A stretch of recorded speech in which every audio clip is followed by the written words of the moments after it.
సర్వశక్తిమంతుని వాగ్దానమును గూర్చి సందేహింపకుండుట అని వర్తమానం మనం నేర్చుకున్నాం.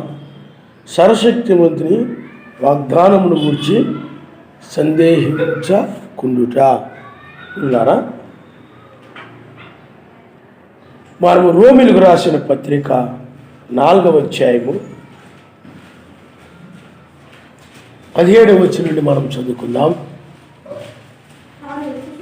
తాను విశ్వసించిన సర్వశక్తిమంతుని ఎదుట అనగా మృతులను సజీవులుగా చేయువాడును, లేని వాటిని ఉన్నట్టుగానే పిలుచువాడునైనా సర్వశక్తిమంతుని ఎదుట అతడు మనకందరికీ తండ్రి అయి ఉన్నాడు. ఇందును గూర్చి నిన్ను అనేక జనములకు తండ్రినిగా నియమించి తిని అని వ్రాయబడి ఉన్నది.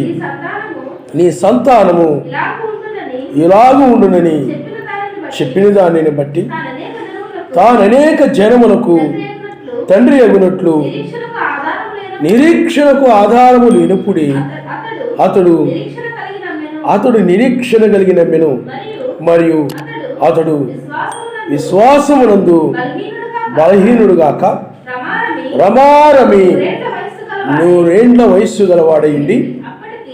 అప్పటికి తన శరీరము మృతతుల్యమైనట్టును శారా గర్భమును మృతతుల్యమైనట్టును ఆలోచించును గాని అవిశ్వాసములన సర్వశక్తిమంతుని వాగ్దానమును గూర్చి సందేహింపక సర్వశక్తిమంతుని మహిమపరచు ఆయన వాగ్దానము చేసిన దానిని నెరవేర్చుటకు సమర్థుడని రూఢిగా విశ్వసించి విశ్వాసము వలన బలమునందెను.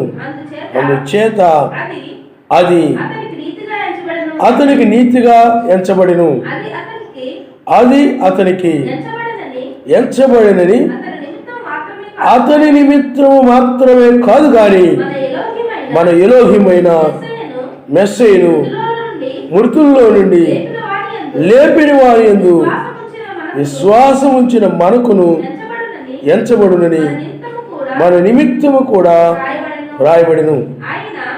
ఆయన మన అపరాధముల నిమిత్తము అప్పగింపబడి మనము నీతిమంతులముగా తీర్చబడుటకై లేపబడెను. ఆయన నామమున హల్లెలూయా హల్లెలూయా.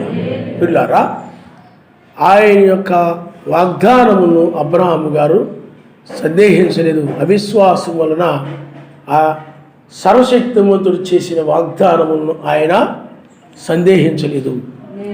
ఎందుకనంటే సర్వశక్తిమంతుడు అబ్రహాము కాలంలో ఆయన వాగ్దానం చేశాడు. ఆ వాగ్దానాలనే ఇప్పటి వరకు కూడా ఆయన నెరవేరుస్తూ వచ్చాడు. ఆయన నమస్కారం. హల్లెలూయా హల్లెలూయా. అనేక జనములకు తండ్రిగా చేస్తానని, లేకపోతే అనేక జనములకు తండ్రిగా నేను నియమించుతానని సర్వశక్తిమంతుడు వాగ్దానం చేశాడు. నీకు ఒక సంతానాన్ని ఇస్తానని ఆయన వాగ్దానం చేశాడు. అంటే జనాన్ని ఇస్తానని వాగ్దానం చేశాడు. ఆ వాగ్దానమును నెరవేర్చుట కొరకే సర్వశక్తిమంతుడు భూమి మీద తన కార్యములన్నీ కూడా జరిగిస్తూ వచ్చాడు. ఆయన నామమున హల్లెలూయా హల్లెలూయా. ఇక్కడ అబ్రహాము గారిని సర్వశక్తిమంతుడు అనేక జన్మకు తండ్రిగా నేను నియమించుతానని వాగ్దానం చేసిన తర్వాత కూడా అబ్రహాము గారి యొక్క విశ్వాసమును, అబ్రహాము గారిలో ఉన్నటువంటి ఆ యొక్క ప్రేమను ఆయన తెలుసుకోవడం కోసం అబ్రహాము గారిని పరిశోధించాడు. ఆయన నమస్కారం. చూడండి, మనము ఆదికాండము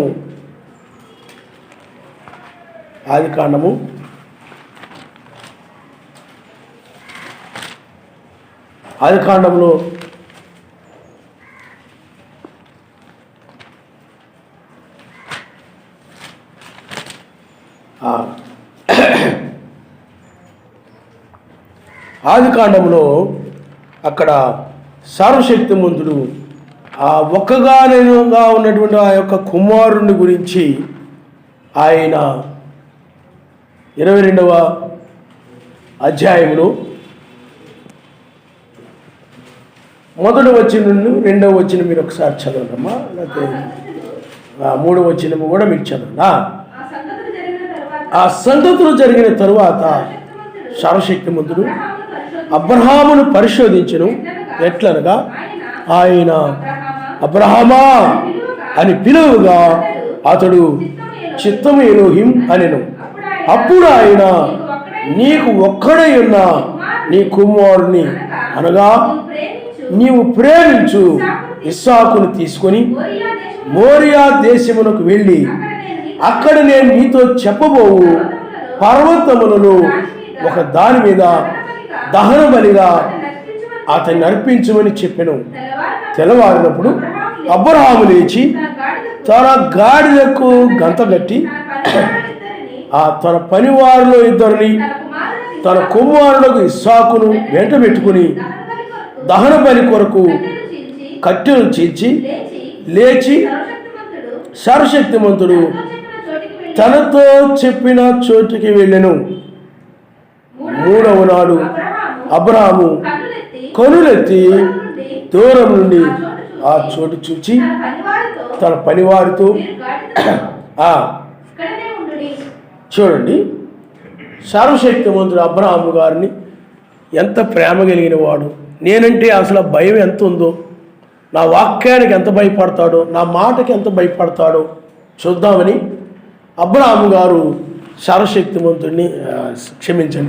సర్వశక్తిమంతుడు అబ్రహాము గారిని పరిశోధించాడు. అప్పుడు అబ్రహాము గారు ఒక్కడే ఒక కుమారుడు, ఆ ఒక్క కుమారుని తీసుకొని నాకు బలిగా ఇవ్వమని ఆయన చెప్పాడు. అర్పించమన్నాడు, బలిగా అర్పించమన్నాడు. అప్పుడు అబ్రహాము గారు ఏమీ వెనకడుగు వేయకుండా సర్వశక్తిమంతుడు చెప్పాడు కాబట్టి ఈ అర్పించడం మనుషుల్ని అర్పించవచ్చా, ఇలా చేయొచ్చా, అలా చేయొచ్చా, అదేంటి ఇదేంటి ఏమీ మాట్లాడలేదు. మాట్లాడలేదు. నువ్వు ఇలాగా వాగ్దానం చేసావు కదా, ఆ సంతానాన్ని ఇస్తానని, అనేక జనులకు తండ్రిగా నన్ను నియమించితివి కదా, మళ్ళీ నీవు వాగ్దానం చేసావు, ఇదిగో నీ గర్భవాసన కుమారుడు కలగబోతున్నాడని, ఆ కుమారుని ఇచ్చావు, మరలా ఆ కుమారుడు మళ్ళా బలిగా ఏమంటున్నావు, ఏంటి నీ మాట ఏదో తేడాగా ఉంది ఏంటి, నువ్వే ముందు ఇలాగా నీకు అనేక జనులకు తండ్రిగా నేను నియమిస్తున్నానని చెప్పి మరలా ఇప్పుడే కుమారుడు మరలా ఆ బలిగా ఏమంటున్నావు ఏంటి, నువ్వు మాట కరెక్ట్ లేదు నీది. రకరకాలుగా మనుషులు ఏం చేస్తారు చెప్పండి. ఇప్పుడైతే అభిప్రాయపడతారు, ఇప్పుడైతే ఆ విధంగా ప్రశ్నిస్తారు, అడుగుతారు. కానీ అబ్రహాము అలాంటి వాడు కాదు. అబ్రహాము గారు అందుకనే వధువు ప్రశ్నించింది. అబ్రహాము గారు సర్వశక్తిమంతుడు ఏమి చెప్పాడు దాన్ని నెరవేర్చడమే, దాన్ని చేయడమే అతని పని. ఆయన నమ్మనిస్తాడు. హల్లెలూయా. అందుకనే అబ్రహాము గారు తన సొంత నిర్ణయాలు తీసుకోవడం కానీ, సొంత అభిప్రాయాల ప్రకారం జీవించడం కానీ, సొంత విధానంలో నడవడం కానీ, సొంత ఆలోచన ప్రకారం వెళ్ళడం కానీ అలాంటివి ఏమి అబ్రహాము జీవితంలో మనం చూస్తే, ఒకవేళ అలా వెళ్ళినా కానీ సర్వశక్తిమంతుడు ఆయన ఒప్పుకొనని సందర్భాలు కూడా ఉన్నాయి. ఆయన నమ్మనిస్తాడు. హల్లెలూయా, హల్లెలూయా. కాబట్టి ప్రియులారా, మనము అబ్రహాము గారిని సర్వశక్తిమంతుడు పరిశోధించినప్పుడు అబ్రహాము గారిలో ఒక నమ్మకం ఉంది.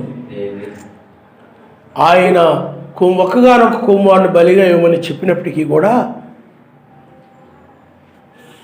ఆయన అనేక జనులు తండ్రిగా నేను నియమించుతానని ఆయన వాగ్దానం చేసినప్పటికీ కూడా ఆ వాగ్దానాన్ని ఆయన నిలవబెట్టుకుంటాడని ఆ యొక్క విశ్వాసము, ఈ కుమారుని బలి ఇవ్వమని చెప్పినప్పుడు కూడా ఆ యొక్క విశ్వాసములో ఏమాత్రము కూడా మార్పు రాలేదు. ఆయన నమ్మనిస్తాడు.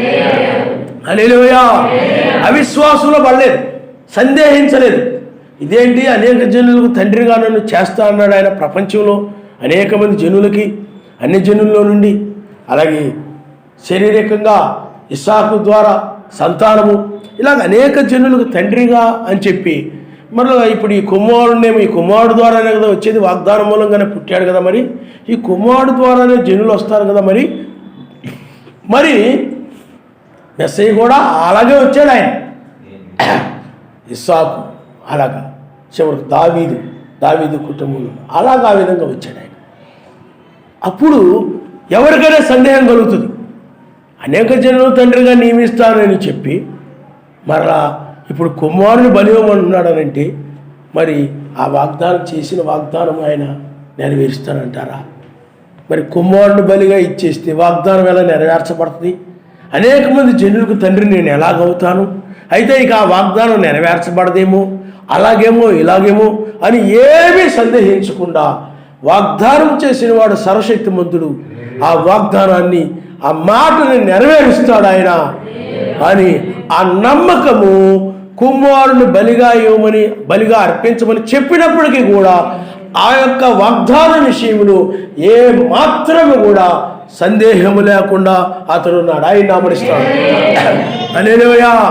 వాగ్దానాన్ని ఏమాత్రము కూడా సందేహించలేదు.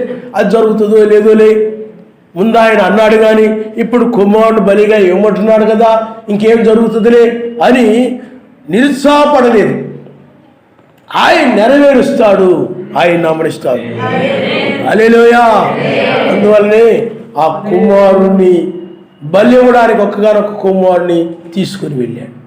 తీసుకొని వెళ్ళి అప్పుడు ఆ కుమారుణ్ణి వధించుటకు ఆ చెయ్యి చాపాడు కత్తి తీసుకొని.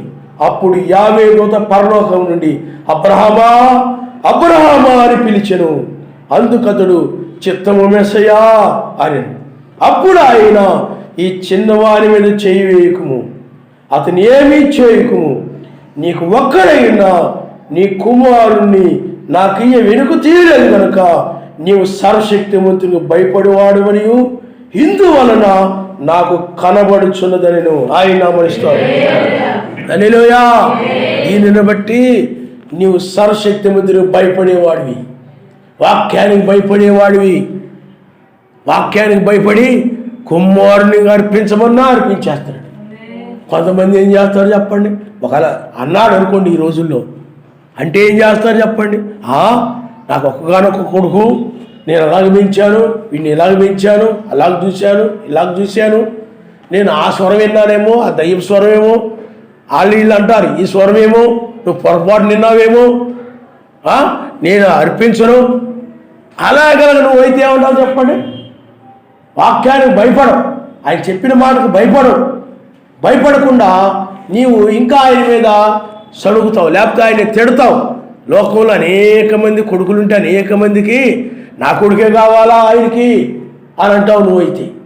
కానీ అబ్రహాము గారు ఏమీ మాట్లాడకుండా ఆయన ఏం చెప్పాడో దాన్ని చేశాడు.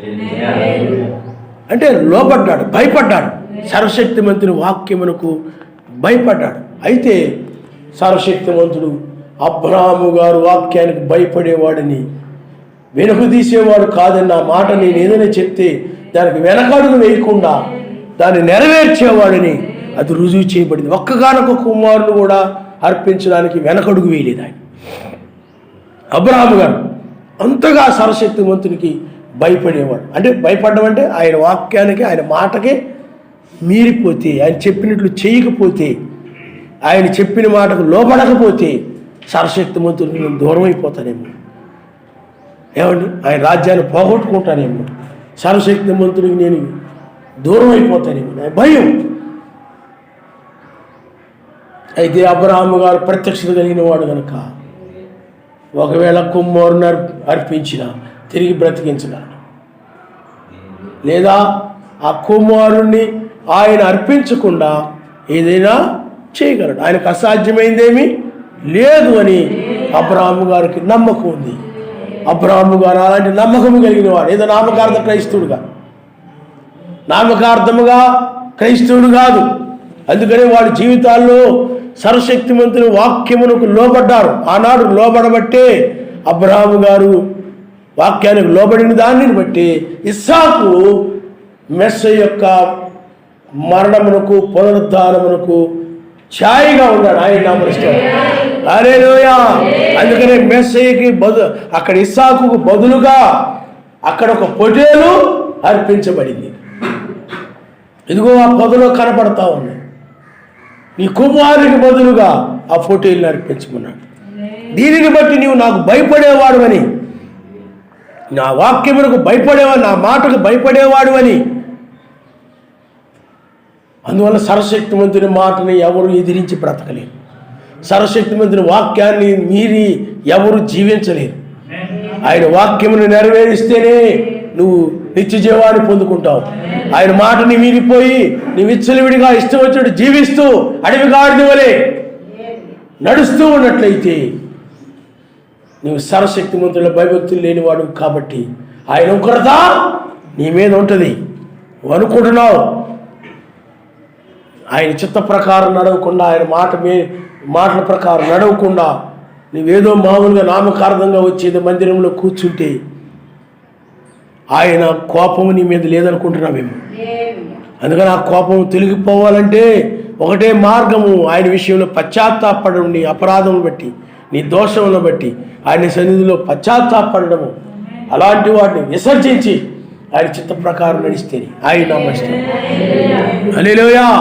అంతేగాని ఆయన పక్కన పెట్టేసి, ప్రార్థన పక్కన పెట్టేసి, బైబిల్ పక్కన పెట్టేసి, ఏమండి ఆయన్ని పక్కన పెట్టేసి నీ ఇష్టం వచ్చిన నడిచినట్లయితే, సర్వశక్తిమంతుడు అంటే భయం లేకుండా జీవించినట్లయితే ప్రమాదంలో పడిపోతాం. ఆయన నమ్మనిస్తాం. హల్లెలూయా, హల్లెలూయా. అందుకనే పిల్లారా, ఆయన వాక్యమునకు మనం ఎప్పుడు కూడా భయపడి, అంటే ఎక్కడ మీరుతామో, ఎక్కడ వాక్యాన్ని మీరుతామో అనే భయం ఉండాలి. ఆయన నమ్మనిస్తాం. హల్లెలూయా, హల్లెలూయా. అలాగే మనం ఆయన వాక్య ప్రకారంగా నడుస్తూ మనం భయపడుతూ ఉన్నప్పుడు ఆ భయాన్ని వెళ్ళగొట్టేవాడుగా కూడా ఉన్నాడు. ఆయన నమ్మనిస్తాం. హల్లెలూయా, హల్లెలూయా. అందుకని పరిపూర్ణమైన ప్రేమ భయమును వెళ్ళగొట్టును.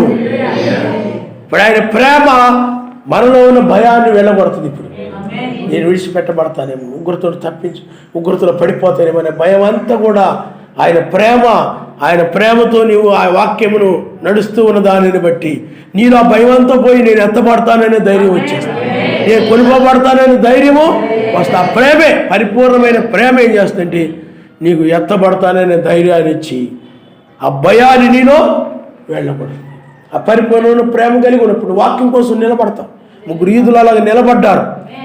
వాళ్ళకు ధైర్యం వచ్చింది, నిలబడ్డారు కాబట్టి భయం పోయింది. ఈనాడు కూడా ఆ 3 యూదుల వలె వాక్యం కోసం అలాగ నిలబడినప్పుడు ఆ భయం నీలో పోద్ది. ఏ భయం అనండి? విడిచిపెట్టబడతాననే భయం పోతుంది. వాక్యం కోసం వాక్యంకు నువ్వు భయపడి ధైర్యంగా నువ్వు నిలబడినప్పుడు విడిచిపెట్టబడతాననే భయము పోద్ది. అందుకని ఆ ప్రేమ భయాన్ని వెళ్ళగొడుతుంది. ఆయన నామనిస్తాం. హల్లెలూయా, హల్లెలూయా. కాబట్టి అబ్రహాము గారు ఆ సర్వశక్తివంతుడు చేసిన వాగ్దానములను ఆయన అసాధ్యమైన వాటిని చేశాడు. ఆయన అంటే నమ్మడానికి వీలు కానివి, నిరీక్షణ ఆధారము లేనివి, నిరీక్షించడానికి ఎదురు చూడడానికి ఏ ఆధారము లేదు. ఇప్పుడు వాళ్ళకు ఒక సంతానం కలుగుతారని చెప్పాడు ఆయన. వాళ్ళేమో వృద్ధులైపోయారు, గొడ్రాలుగా ఉంది శారా, పిల్లలు లేరు వాళ్ళకి. ఆ గొడ్రాలుగా ఉన్నటువంటి ఆ శారా వాళ్ళు వృద్ధాప్యంలో ఉన్నటువంటి వారు. ఇక అప్పటికే అబ్రహాము గారికి 100 సంవత్సరాలు వచ్చాయి. ఏమండి? అందుకనే ఇక్కడ రాయబడింది, 100 ఏండ్ల వయస్సు గలవాడయుండి అప్పటికి తన శరీరము మృతతుల్యమైనట్టును శారా గర్భమును మృతతుల్యమైనట్టును ఆలోచించెను. సర్వశక్తిమంతుడేమో వృద్ధాప్యంలో ఉన్న వాళ్ళకేమో సంతానాన్ని ఇస్తా అన్నాడు. చూస్తేనేమో వాళ్ళు ముసలోళ్ళు అయిపోయారు, వృద్ధులైపోయారు. కానీ అబ్రహాము గారు ఆ వాగ్దానం విషయంలో సందేహించలేదు. ఆలోచిస్తే మృతతుల్యమైనటువంటి పరిస్థితికి వచ్చేసారు వాళ్ళు, చనిపోయే స్థితికి వచ్చారు వాళ్ళు. కానీ ఆయన మాట్లాడాలని చెప్పండి, ఒక సంతానాన్ని ఇస్తానన్నాడు. యవ్వనస్తులుగా ఉండి సంతానం ఇస్తామన్నారు అనుకోండి, అది నిరీక్షించడానికి పిల్లలు పుడతారనేది ఒక ఆధారం ఉంటుంది. నిరీక్షించడానికి ఆ నిజమైన సంతానం పుడతారు మనకు ఒక ఆధారం ఉంటుంది. కానీ వృద్ధాప్యంలో ఉన్నటువంటి వీరు ఆ వాగ్దానమును నిరీక్షించడానికి కొద్ది కష్టం ఉంటుంది. కారణం ఎందుకని? ఒక కుమారుడు కలుగుతాడంటే మనం ముసలోళం అయిపోయాం కదరా, మనకు ఎలా కలుగుతుంది? ఏదో వెటకారంగా ఉంది. అందుకని శారా నవ్వింది. మనం ఎలాగ సంతానాన్ని కంటాం మనం ముసలోళం అయిపోతే? కానీ సర్వశక్తిమంతుడు ఏమన్నారండి? ఆయనకు అసాధ్యమైనది ఏమైనా ఉన్నదా? ఆయన నామముస్తాడు. హల్లెలూయా, హల్లెలూయా. అందును బట్టి ఆ నిరీక్షణ ఆధారము కూడా లేనప్పుడు అబ్రహాము గారు దాన్ని, ఆ వాగ్దానాన్ని నమ్మాడు. ఏమీ సందేహించకుండా నమ్మినట్లు మనం చూస్తున్నాం. ఆయన నామముస్తాడు. హల్లెలూయా, హల్లెలూయా. కాబట్టి సందేహము, అవిశ్వాసే సందేహిస్తాడు. ప్రతిదీ ఇలా జరుగుతా, అది నిజమా, ఇది నిజమా, ఇది కరెక్టా, నిజమో కాదో అని రకరకాలుగా సందేహపడుతున్నాడు అనుకోండి, అతడు అవిశ్వాసి. విశ్వాసి ఎప్పుడు కూడా సందేహపడడు. విశ్వాసకి సందేహాలు ఉండవు. అందుకని విశ్వాసి ఎప్పుడు కూడా వాళ్ళ మాటలు బట్టి, వీళ్ళ మాటలు బట్టి, వాళ్ళ మాటలు బట్టి నడవడు. నిజమైన విశ్వాసి ప్రవక్తలు ఏం చెప్పారో ఆ ప్రవక్తలు చెప్పిన దానిని బట్టే, దాని ప్రకారమే నడుస్తారు. ఆయన నడుస్తారు. అది పరిపూర్ణమైన విశ్వాసం అంటారు. అవిశ్వాసి లేదా పరిపూర్ణమైన విశ్వాసము కలిగి లేనటువంటి వారు ఏం చేస్తున్నారంటే కొన్ని మత్స్యాల సంఘాల వాళ్ళే నమ్ముతారు, కొన్ని ఏమో ఈ వర్తమానం నమ్ముతారు. మీకు అర్థమవుతుందండి? కొన్ని మత్స్యాల సంఘాలలో అనుసరిస్తుంటారు, కొన్ని ఏమో ఈ అనుసరిస్తుంటారు. నీలో ఏమి లేదు చెప్పండి? పరిపూర్ణమైన విశ్వాసము లేదు. మత్స్యాల సంఘాలలో, ఆ మత్స్యాల సంఘాలలో ఏదో దినాలని, మాసాలని, సంవత్సరాలని వాటికి అర్థం కాక, వాటి తెలియక, ఎందుకు రాయబడ్డదో తెలియక ఆ మత్స్యాల సంఘాలలో కొన్ని అవి అనుసరించరు. మీకు అర్థమవుతుందండి? అలా అనుసరించరు. కానీ మనకు లేఖనాల్లో, మన బైబిల్లో చెప్పబడిన మాటలకు వాటి భావం ఎరిగినటువంటి బ్రహ్మం గారు వీళ్ళందరూ కూడా ఆ వాక్య ప్రకారంగా వాళ్ళు వెళ్ళారు. వాళ్ళు ఆ సంవత్సరము ఇలాగ మనం చూస్తే, అలాగ మనం వాళ్ళు ఎలాగ వెళ్ళారో పరిపూర్ణంగా వాళ్ళు వెళ్ళిన మార్గంలో మనం వెళుతున్నాం. ఆయన నామముస్తాడు. అలాగ మత్స్య సంఘంలో వెళ్ళినట్టు వెళ్ళామనుకోండి, మళ్ళీ ఇలా కొంత వెళ్ళామనుకోండి, అది పరిపూర్ణ విశ్వాసం అవ్వదు. ఇప్పుడు మనం కానుకలు, దశంభాగులు ఎన్ని చెల్లిస్తూ ఉంటాం. బ్రహ్మం గారి పరిచయంలో ఉన్నాయి, జాన్సన్ గారి పరిచయంలో ఉన్నాయి. కొన్ని క్రీస్తు సంఘం, కొన్ని సంఘాలు ఏంటంటే అవి ఉండవు, దశంభాగాలు అలాంటివి ఉండవు కొన్ని సంఘాలు. అందుకని యేసుక్రీస్తునామమున బాప్తిజం పొందిన కొంతమంది ఏం చేస్తుంటారంటే, కొంతమంది అవి కూడా ఫాలో అయిపోతుంటారు. వాళ్ళు దశంభాగాలు ఇవ్వరు కాబట్టి, అంటే అవి నమ్ముతుంటారు, ఆ దశంభాగాలు ఇవ్వకుండా ఉంటుంటారు. కొంత వర్తమానాన్ని యేసుక్రీస్తునామమున కొంత వర్తమానాన్ని అంగీకరి, అది పరిపూర్ణ విశ్వాసము అవ్వదు. నువ్వు పూర్తిగా మనకు చెప్పబడినటువంటి, బయలుపరచబడినటువంటి వాక్యము ద్వారా నువ్వు నడిస్తేనే అది పరిపూర్ణ విశ్వాసం అవుతుంది తప్ప కొంత అలాగ నడిచి, కొంత ఇలాగ నడిచి అది నాకు నిజం అనిపిస్తుంది అలాగనుకొని నీవు అలాగేలా నడిచావనుకోండి, నువ్వు పరిపూర్ణ విశ్వాసవి కాదు. పరిపూర్ణమైన విశ్వాసం ఏం చేస్తాడండి? పరిపూర్ణంగా నమ్ముతాడు. ఆయన నమ్మాలి. అన్ని లేఖనాలు నమ్మాలి. బైబిల్లో ఉన్న ప్రతి మాటని నీవు నమ్మాలి. కొన్ని మాటలు నమ్మి కొన్ని మాటలు నమ్మకుండా ఉంటే అతను పరిపూర్ణమైన విశ్వాసి కాదు. కనుక అబ్రహాము గారు ఏదో కొన్నిటిని నమ్మి కొన్నిటిని నమ్మకుండా ఉండడం కాదు, కానీ అన్నిటిని కూడా పరిపూర్ణంగా నమ్మినట్లు మనము చూడగలుగుతున్నాం. అందుకని అబ్రహాము గారు విశ్వాసులకు మాదిరిగా ఉన్నాడు. సర్వశక్తిమంతుని ఎలాగ విశ్వసించాలనే దానికి, సర్వశక్తిమంతుని ఎలా నమ్మాలనే దానికి అబ్రహాము గారు గొప్ప విశ్వాసిగా ఉన్నాడు. ఆయన నమ్మనిస్తాడు. హల్లెలూయా, హల్లెలూయా. కాబట్టి మనము అబ్రహాము వలె నమ్మాలి. అందుకనే అబ్రహాము గారు ఆ రోజుల్లో శరీరము రూపాంతరము చెందడానికి కావలసిన విశ్వాసం అతను కలిగి ఉన్నాడు. ఆయన నమ్మనిస్తాడు. హల్లెలూయా. మృతతుల్యమైన శరీరము. ఎందుకంటే ఆనాడు ఎలాగైతే అబ్రహాము గారికి ఆయన వాగ్దానం చేశాడో మనకు కూడా క్షయమైన ఈ శరీరం అక్షయమైన శరీరంగా మార్పు చెందుతుందని ఆ బోర మ్రోగినప్పుడు మార్పు, ఇదిగో మీకు ఒక మర్మము తెలియజేస్తున్నాను అని ఆ బోర మ్రోగినప్పుడు ఈ యొక్క క్షయమైన శరీరము అక్షయమైన శరీరము గాను, మర్చిమైన శరీరము అమర్చిమైన శరీరం గాను మారుతుందని ఆయన వాగ్దానం చేశాడు. మనకి మీకు అర్థమవుతుందండి? కాబట్టి మనము కూడా అలాంటి శరీరం పొందుకోవాలని అంటే అబ్రహాము గారు ఎలాంటి విశ్వాసము కలిగి ఉన్నాడు, ఎక్కడ కూడా సందేహము లేకుండా తన జీవితాల్లో ఆయన చేసిన వాగ్దానాలకు విరోధంగా ఎన్నో కలుగుతూ ఉన్నాయి. అయినప్పటికీ కూడా నమ్మడానికి వీలు కానట్టుగా ఉంది. అయినప్పటికీ కూడా అబ్రహాము గారు నమ్మాడు. ఆ నమ్మకం వలన, విశ్వాసం వలన అతడు బలవంతుడయ్యాడన్నది బైబిల్. బలం వచ్చేసింది అతడికి. విశ్వాసం వలన బలము కలిగి బలం పొందుకున్నాడు. విశ్వాసం వలన అతడి శరీరము మారిపోయింది, యవ్వనస్తుడిగా మారిపోయాడు. శారా కూడా యవ్వనస్తురాలుగా మారిపోయింది.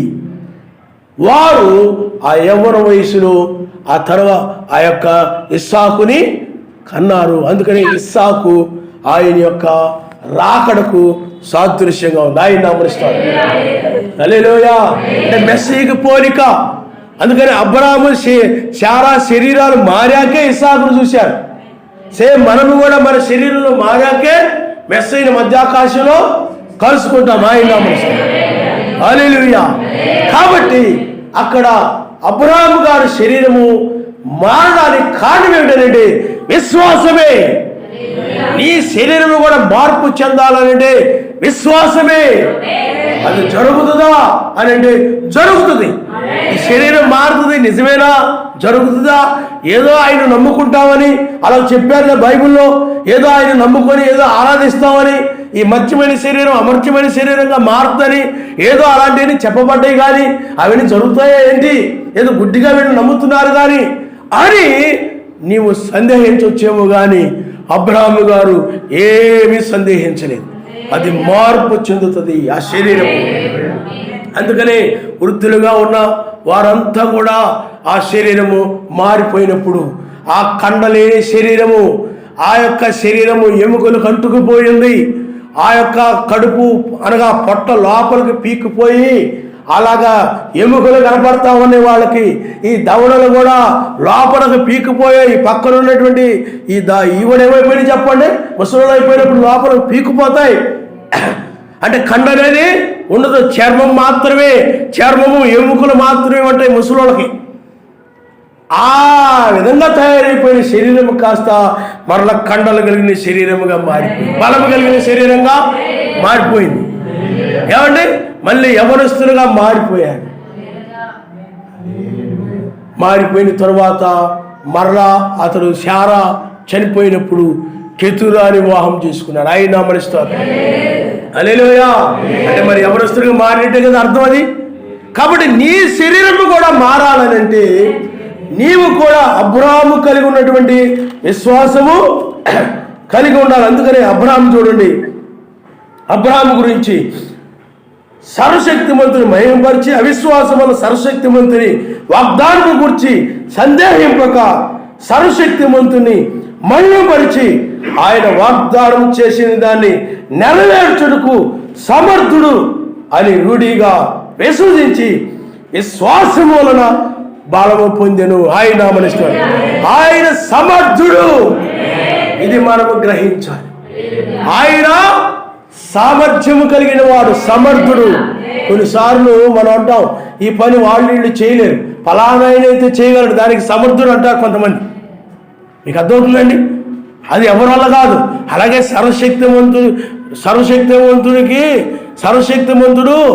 సమర్థుడు. ఆయన వృద్ధాప్యంలో ఉన్న శరీరములను మహిమ శరీరములుగా యవ్వన శరీరములుగా మార్చగలిగిన సమర్థుడు ఆయన. ఆ సామర్థ్యం ఒక సైంటిస్టుకు లేదు, ఆ సమర్థత రాజకీయ నాయకులకు లేదు, ఆ సమర్థత అధికారులకు లేదు, ఆ సమర్థత ఈ టెక్నాలజీ కలిగినటువంటి మేధావులకి ఎవరికి కూడా లేదు. కానీ ఆ సామర్థ్యము ఆ సమర్థత ఆయనకు మాత్రమే ఉందని అబ్రహాము గారు నమ్మారు. ఆయన స్తోత్రం. సందేహించలేదు. ఓ ఇది చేయగలడా, అది చేయగలడా, ఆయనకు ఆ బలం ఉందా, ఆ శక్తి ఉందా, ఆ జ్ఞానం ఉందా, ఆయన దీనికి సమర్థత కలిగిన ఆయననా అని ఏమీ సందేహించలేదు. ఆయన సమర్థుడని నమ్మాడు. నీవు కూడా ఈ చివరి కాలంలో నా శరీరమును, ఈ బలహీనమైన శరీరమును, మృతతుల్యమైపోయేటువంటి దినదినానికి మృతతుల్యమైపోయేటువంటి, లేకపోతే రోగములు, బలహీనతలు రకరకాలుగా ఆవరించి ఉన్నటువంటి శరీరమును మరణము లేని శరీరముగా మార్చగలిగిన సమర్థుడు ఆయనే.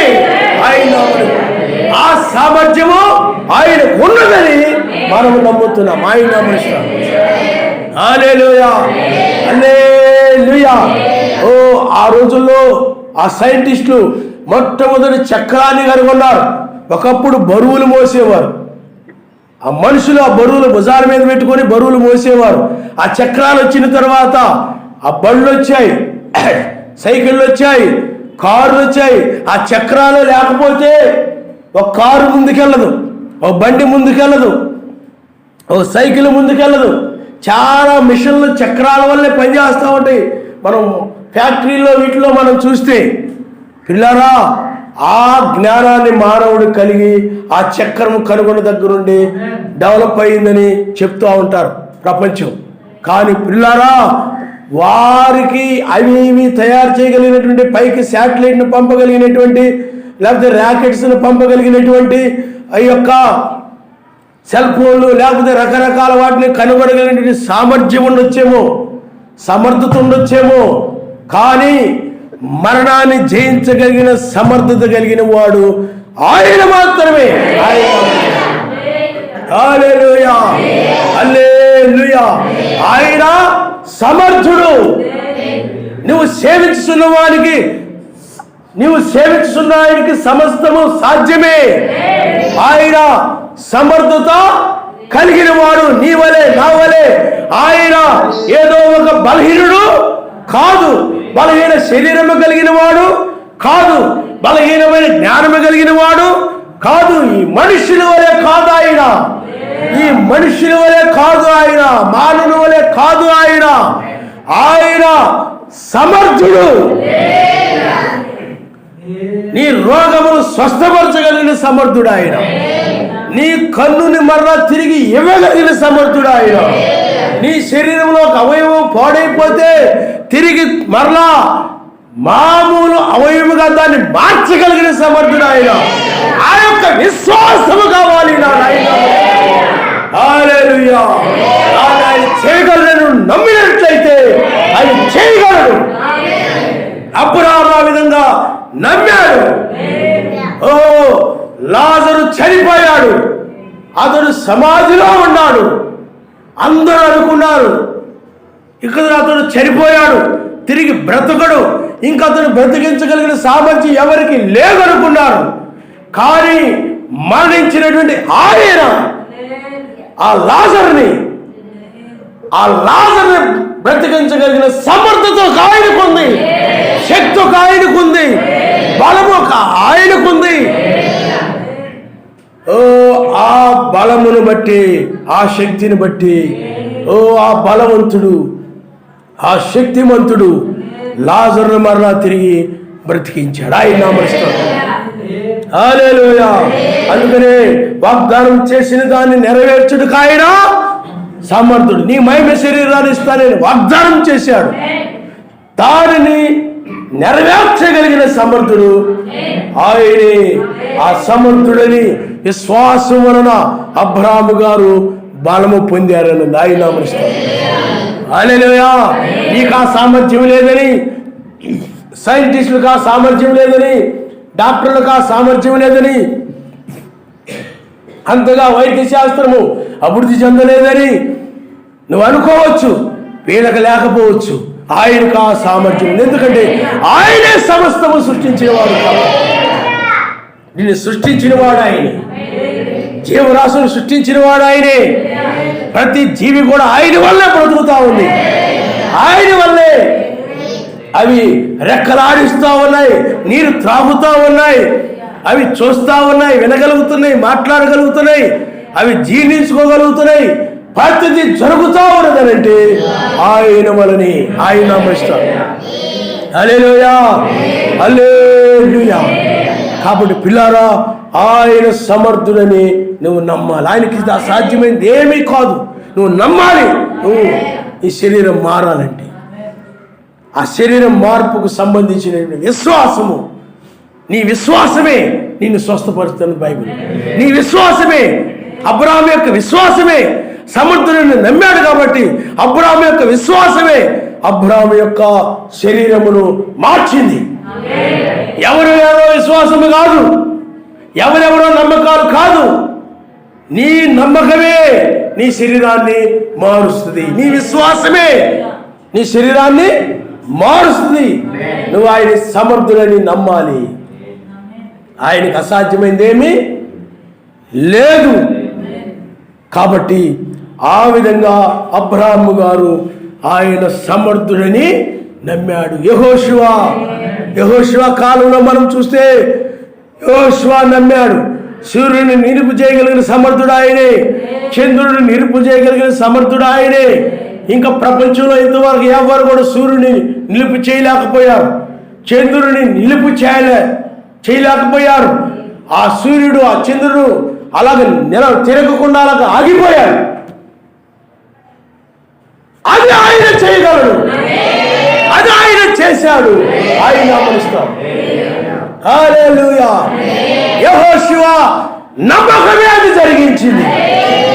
యెహోషువ నమ్మకమే అది ఆయన చేయగలడు, ఆయన సమర్థుడు. ఆయన నమ్మి ప్రార్థించాడు కనుక అది జరిగింది. ఆయన అమలుస్తాడు. హల్లెలూయా. విశ్వాసము ద్వారానే అది జరిగింది.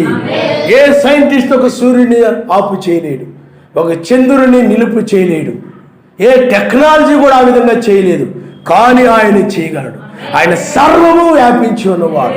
ఇక్కడ ఉన్నాడు, అమెరికాలో ఉన్నాడు, ఆఫ్రికాలో ఉన్నాడు, యూరోపియన్ కంట్రీస్లో ఉన్నాడు, ఈ ఆసియాలో ఉన్న దేశాలన్నింటిలో ఉన్నాడు ఆయన. నిజమైన సత్యమైనటువంటి వధువు ఎక్కడుందో ఆ ప్రపంచంలో అందరి దగ్గర అందరితో ఆయన మాట్లాడుతున్నటువంటి సర్వాధికారి, సర్వసృష్టికర్త, సర్వము వ్యాపించి ఉన్నవాడు. ఆయన మనిస్తాడు. ఆయనకే మహిమ కలుగును గాక. నీవు సేవించుతున్నవాడు ఆయన సమర్థుడు, బలహీనుడు కాదు, సామర్థ్యం లేనివాడు కాదు, మనుషుల వలె సామర్థ్యం లేనివాడు కాదు. ఆయన ఒక మనిషిగా నువ్వు చూడొద్దు, ఆయన మామూలు మనిషిగా నువ్వు చూడొద్దు. ఆయన సృష్టికర్తని నువ్వు గ్రహించాలి. ఆయన అమరుస్తాడు. హల్లెలూయా. అందుకని ఆకాశము నా సింహాసనము, భూమి నా పాదపీఠము. కాబట్టి ఆయనంత మహోన్నతమైన వాడు. ఆయన దగ్గర నువ్వు చిన్న ఇసుగురేణు కూడా కాదు. ఆయనంత గొప్పవాడు,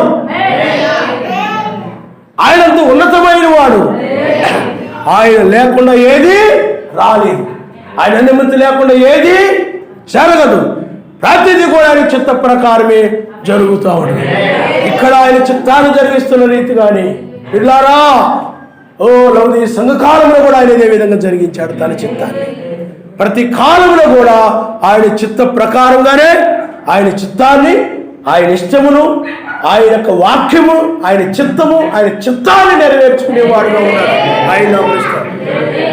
వేకు చుక్కనిచ్చిదని వాగ్దానం చేశాడు ఆయన. ఆ వాగ్దానము ఆయన మర్చిపోలేదు. ఆ వాగ్దానము మర్చిపోలేదు ఆయన. ఈనాడు అది నెరవేరుతా ఉంది, ఈ చివరి కాలంలో నెరవేరుతా ఉంది. అందుకనే ప్రతి 2000 సంవత్సరాలకు ఒక రక్షణ వచ్చింది. ఇప్పుడు కూడా ఒక రక్షణ వచ్చే కాలం ఇదే. ఆయన అమరుస్తాడు. హల్లెలూయా, హల్లెలూయా. ఆదాము దగ్గర నోవ కాలంలో అక్కడ ఒక రక్షణ వచ్చింది. అలాగే నోవ దగ్గర నుండి మెస్సీ కాలంలో ఆయన శిలువలో రక్తము చిందించడం ద్వారా ఒక రక్షణ వచ్చింది. ఇప్పుడు కూడా ఇద్దరు మేల్కొని వేళలో విశ్వాసం రక్షించబడతారని వాక్యము చెప్తా ఉంది. ఆయన ఆ వాగ్దానమును ఆయన నెరవేర్చుకునేవాడు, సమర్థత కలిగిన వాడు. అందువలనే అబ్రహాము గారు ఏమీ సందేహించలేదు. ఆ వాగ్దాన విషయములో ఆయన నెరవేర్చుటకు సమర్థుడిని నమ్మి బలము పొందాడు. నీవు కూడా ఆ విధంగా విశ్వసించడం ద్వారా నీవు కూడా అలాగూ విశ్వసించడం ద్వారా బలము పొందుతావు. విశ్వాసం అనేది బలాన్ని ఇస్తుంది నీకు. ఆయన నామం ఇస్తాడు. హల్లెలూయా. అతడు సంతానము కనడానికి కావలసిన బలం పొందాడు. అతడు శరీరం మారింది కాబట్టే ఆ బలం వచ్చింది. శరీరం మారింది కాబట్టే అతడు ఒక కుమారుడిని కన్నాడు. విశ్వాసం అన్నది జరిగింది. ఆ శరీర మార్పు జరిగింది. శారా అలాగే అబ్రాహాం యొక్క శరీరంలో మార్పు జరిగింది. నీ శరీరం కూడా మారాలంటే, నువ్వు మారి పైకి ఎత్తబడాలనంటే నువ్వు నమ్మాలి. దాన్ని ఆయన జరిగించగలడని ఈ చివరి కాలంలో నీవు నమ్ముడు ద్వారా నీలో ఆ బలం వచ్చేస్తాయి. విశ్వాసము ద్వారానే రక్తస్రావము కలిగిన స్త్రీ స్వస్థపరచబడింది. నీ విశ్వాసము నిన్ను స్వస్థపరిచినని ఆయన చెప్పాడు. ఆయన నామరిష్టం. విశ్వాసము ద్వారా ఆమె శరీరానికి స్వస్థపరిచే శక్తి వచ్చింది. ఆయన నామరిష్టం. హల్లెలూయా. విశ్వాసము ద్వారానే ఈ శరీరమును ఏమంటే మరణము లేని శరీరముగా మారేటువంటి బలము వచ్చేస్తుంది. విశ్వాసము ద్వారా నీ శరీరము బలము పొంది మరణం లేని శరీరంగా మారుతుంది. ఆయన నామరిస్తాడు. హల్లెలూయా. హల్లెలూయా. అందుకనే ఆ బలహీనతని, ఆ రోగాన్ని స్వస్థపరిచే శక్తి ఎక్కడుందంటే ఆ శరీరంలోనే ఉంది. ఆ శరీరంలోకి ఎలా వచ్చింది ఆ శక్తి అంటే విశ్వాసం ద్వారా వచ్చింది. ఆయన నామరిస్తాడు. హల్లెలూయా.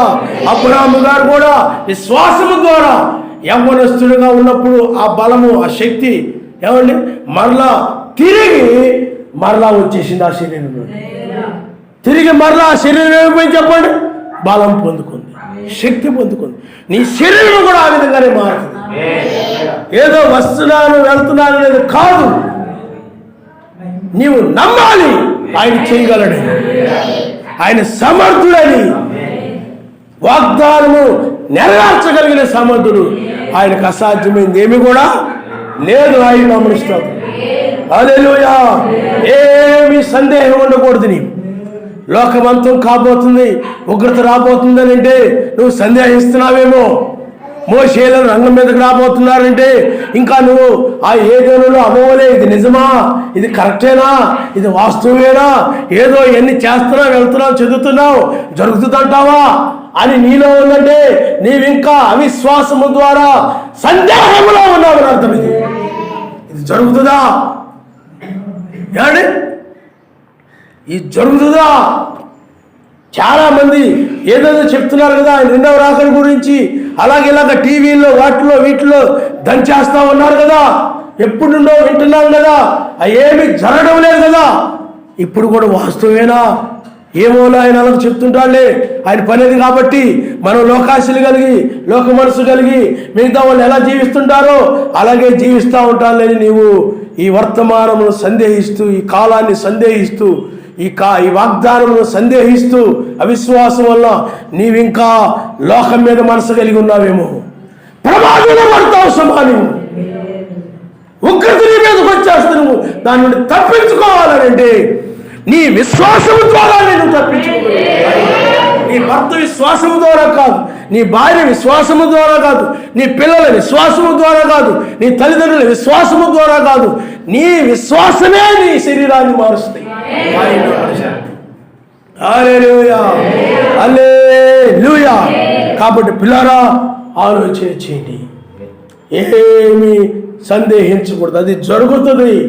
మీరు చూడండి మత్తయి సువార్త 14వ అధ్యాయము 24-32 ఒక మాట ఉంది, మనం చదువుకుందాం. మత్తయి సువార్త 14వ అధ్యాయము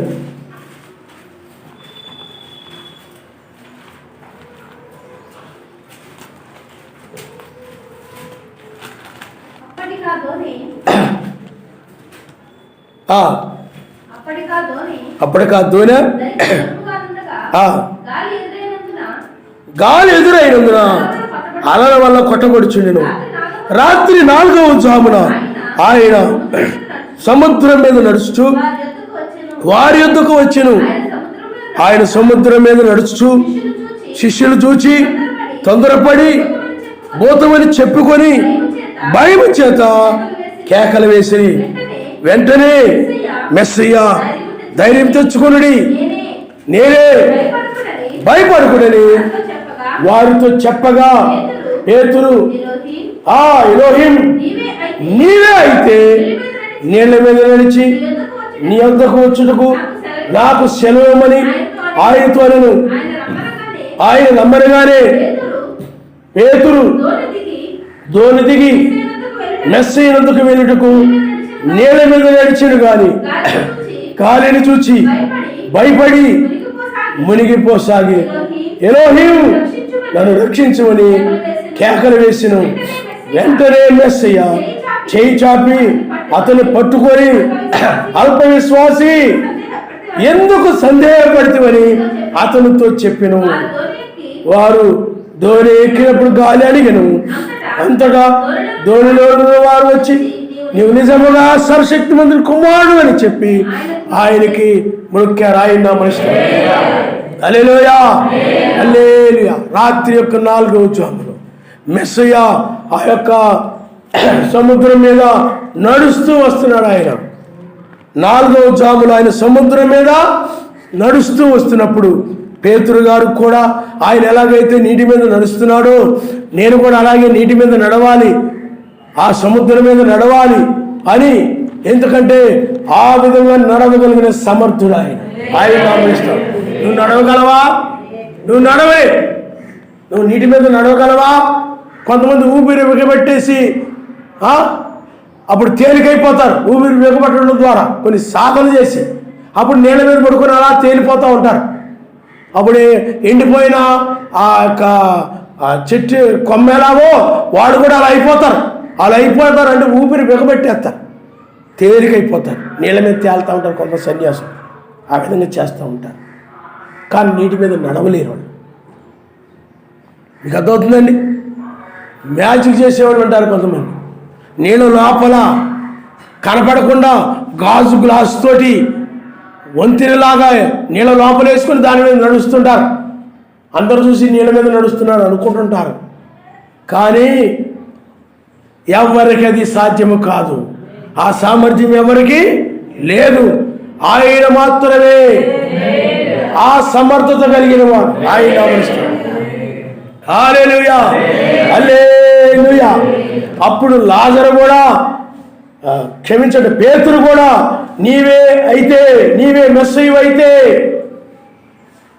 నీళ్ళ మీద నడిచి నీ వద్దకు వచ్చుటకు నాకు సెలవేమని ఆయనతో అనగా ఆయన రమ్మనగానే, చూడండి, ఆయన రమ్మనగానే నమ్మాడు అతడు. ఆయన నమ్మరిస్తాడు.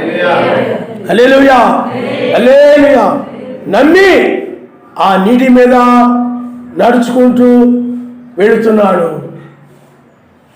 చూడండి, ఆ నీటి మీద నడవడానికి ఆ సామర్థ్యము పేతురు గారు కలిగి ఉన్నాడు. మీరు గమనించండి, ఆ సమర్థత పేతురు గారు కలిగి ఉన్నాడు, ఆ బలము కలిగి ఉన్నాడు.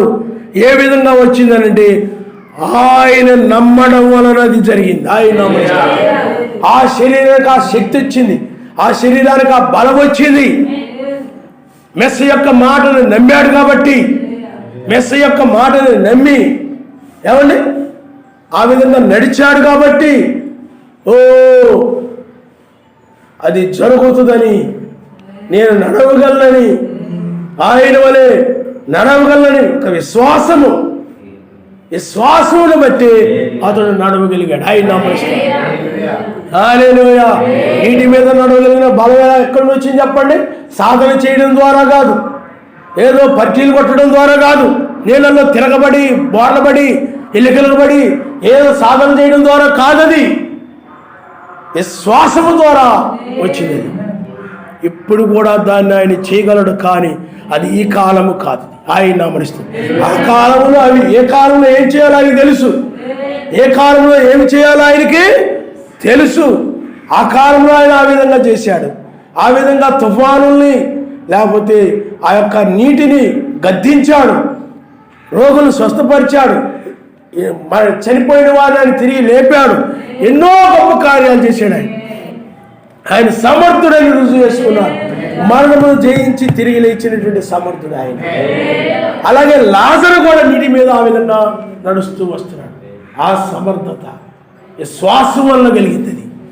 విశ్వాసము ద్వారా బలాన్ని పొందుకున్నాడు అతను.